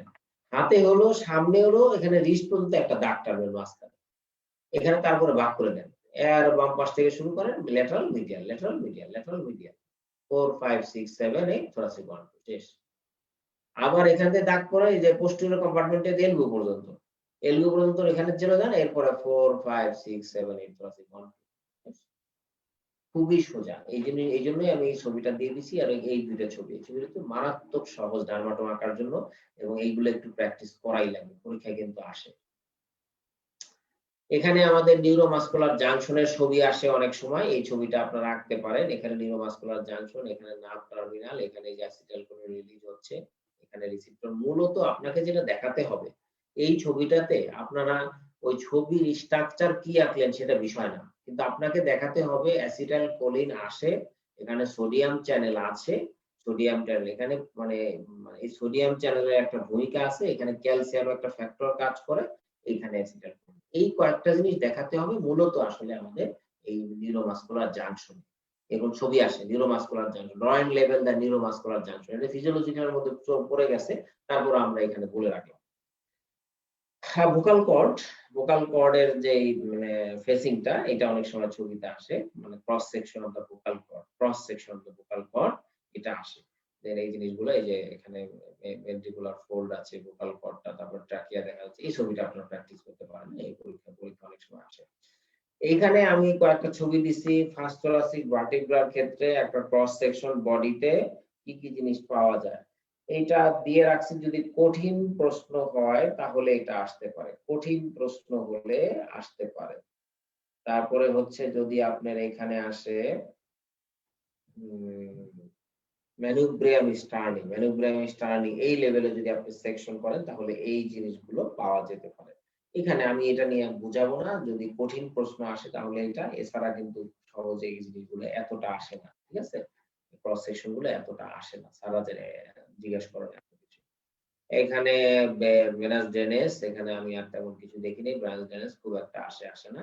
Thank you. আমি কারো কোনো প্রশ্ন আছে কিনা, আমি এই জন্য স্টপ শেয়ারিং করে দিলাম।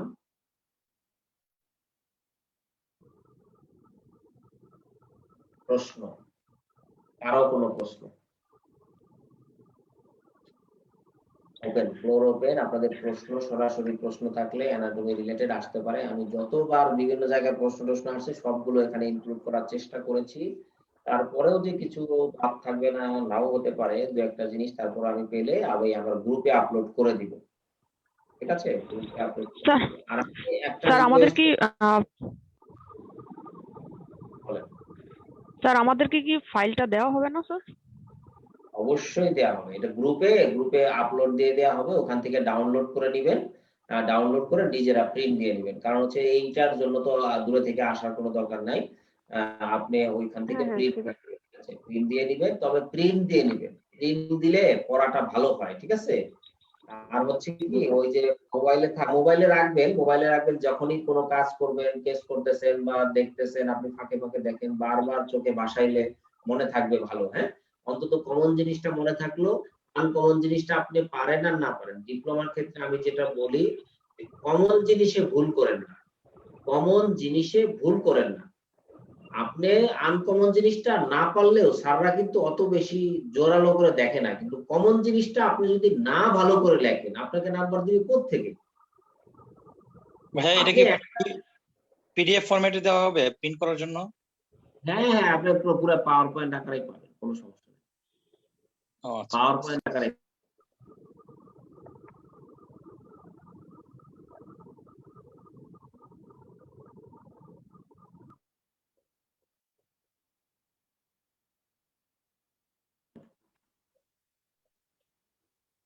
ইন্টারঅ্যাক্টিভ ক্লাসের সুবিধা কিন্তু এটা, আমি এই জন্য বলি যে আপনারা একটু পড়লে বা আপনাদের কোনো কোয়েরি থাকলে আপনারা এখানে করতে পারবেন, এটাই হচ্ছে আমাদের সুবিধা। হ্যাঁ, আমরা কিন্তু এইটা নিয়ে চেষ্টা করতেছি, এবং আমি দেখেছি যে এই কোর্সটা শুরু করার একটা মূল উদ্দেশ্য হচ্ছে, ডিপ্লোমাতে আমাদের ব্যাপক খারাপ করছিল আমাদের সামনে, আমরা যখন কোর্সে ছিলাম 2019-এ, তখনও দেখছি অনেক খারাপ করছে। আসলে স্যারদেরও পক্ষ থেকে কোনো ইনস্ট্রাকশন নাই, কিভাবে লিখবেন, কিভাবে কি করবেন, এগুলো কোনো ইনস্ট্রাকশন নাই। আমি প্রথমে এটা শুরু করছি, গত বছর স্টুডেন্ট কম ছিল, এই বছর আপনারা বেশ ভালোই আসছেন, আমি সবাইকে স্বাগত জানাচ্ছি। কিন্তু একটু পরে আসছেন, যদিও আমাদের এফসিপিএস এ প্রচুর স্টুডেন্ট, এফসিপিএস প্রায় 20-25 জন, পরীক্ষায় তো বেশি দেয় না এফসিপিএস। তো অ্যানাস্থেসিয়া আসলে ক্লাস নেওয়া এবং মানে কন্ডাক্ট করাটা অনেক কঠিন, কারণ অ্যানাস্থেসিয়া নিতে হলে তো জানতে হবে আগে, এই জায়গাটা অনেক দুর্বল আছে, অনেকেই আমরা রিকোয়েস্ট করে ক্লাস দিতে পারি না, কারণ তারা যে ক্লাসের সামনে এসে বলবে সেই জিনিসটা আসলে আমরা দিয়ে দেখছি গতবার, ভালো পারফরমেন্স, স্টুডেন্টরা বলে যে এটা হচ্ছে না, আপনারা কন্ডাক্ট করেন না, আমাদের জন্য চাপ হয়ে যায়। আমি আর মাজেদ মূলত নেই, মাজেদ আর আমি একসাথে পড়েছি, যে কারণে আমাদের প্রায় 5-6টা বই পড়া ছিল, যে কারণে ক্লাসগুলো নিতে পারছি আর কি আপনাদের। তো আমি দিয়ে দিব, আশা করছি যে আমি এটা আপনাদেরকে দিয়ে দিব আমি গ্রুপে। আপনাদের এই গ্রুপটাই তো আমি কি নামে গ্রুপটা দিয়েছি আপনাদের জানা আছে? ফেসবুক গ্রুপটা কি নামে দিছে? কারো জানা আছে গ্রুপের নামটা কি দিছে? ডিএ ফাইনাল ভাইয়া। বিএ ফাইনাল, ওকে ফাইন, ঠিক আছে, বিএ ফাইনাল। আমি আজকে এটা দিয়ে দিব। আমি আছি সম্ভবত গ্রুপে আছি, আমার এর আগে ক্লাস হয় নাই তো এই জন্য আজকে আমি বাসা থেকে ভাইয়া জয়েন আরেকটা কথা বলতে চাইছিলাম, হ্যাঁ।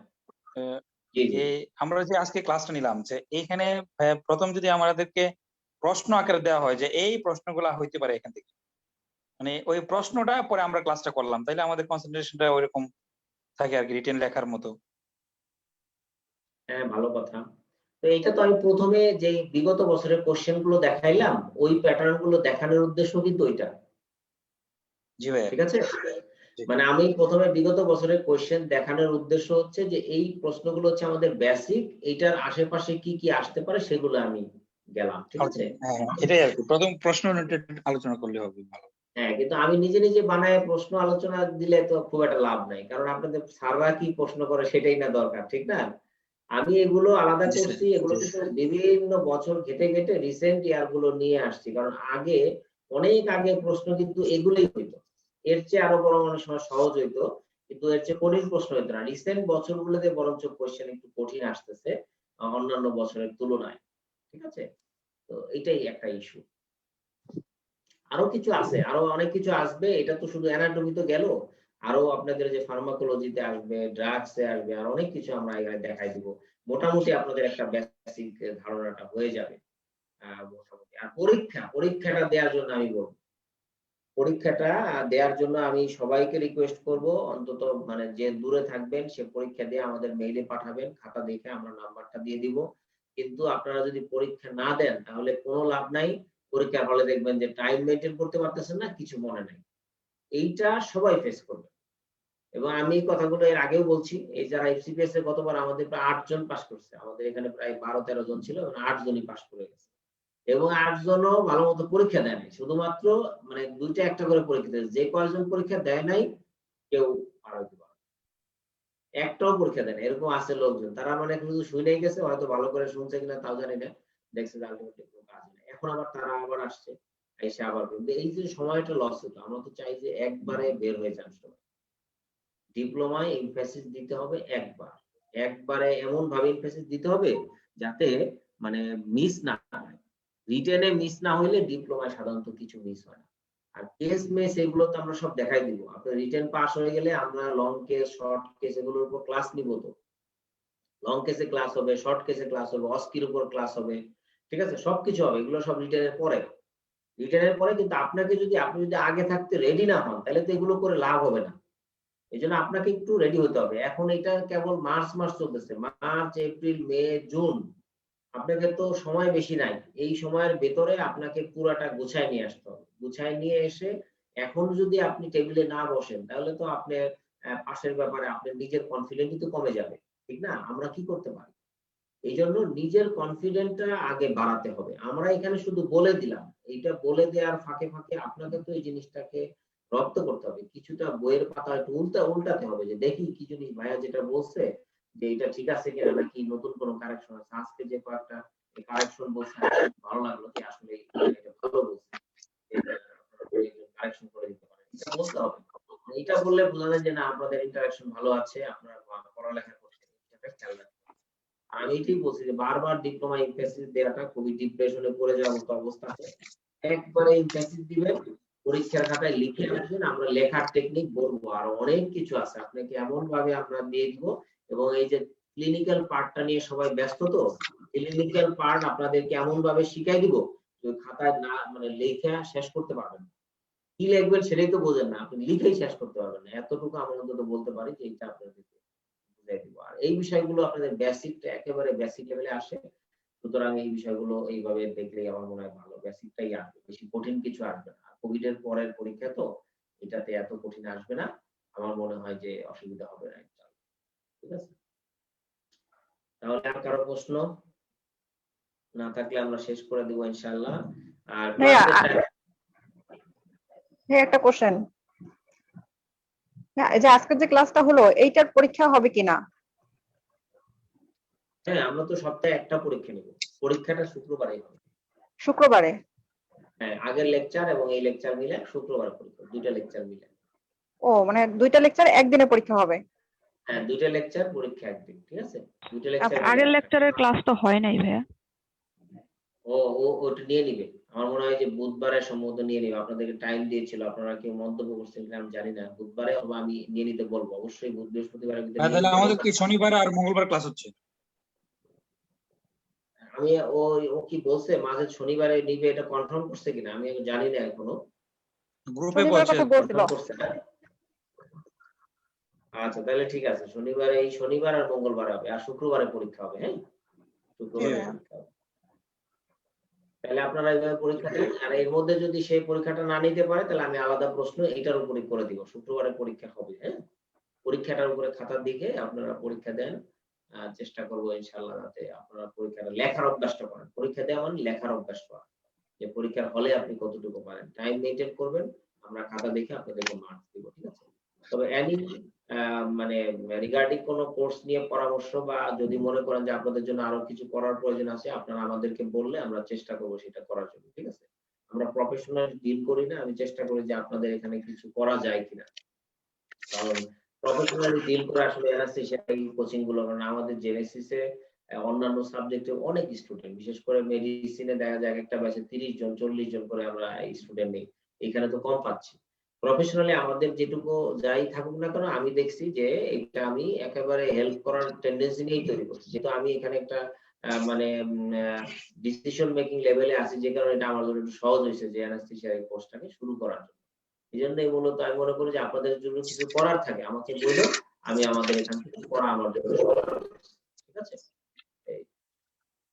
তো ঠিক আছে, সবাইকে থ্যাংক ইউ। আজকে থ্যাংক ইউ ভাই।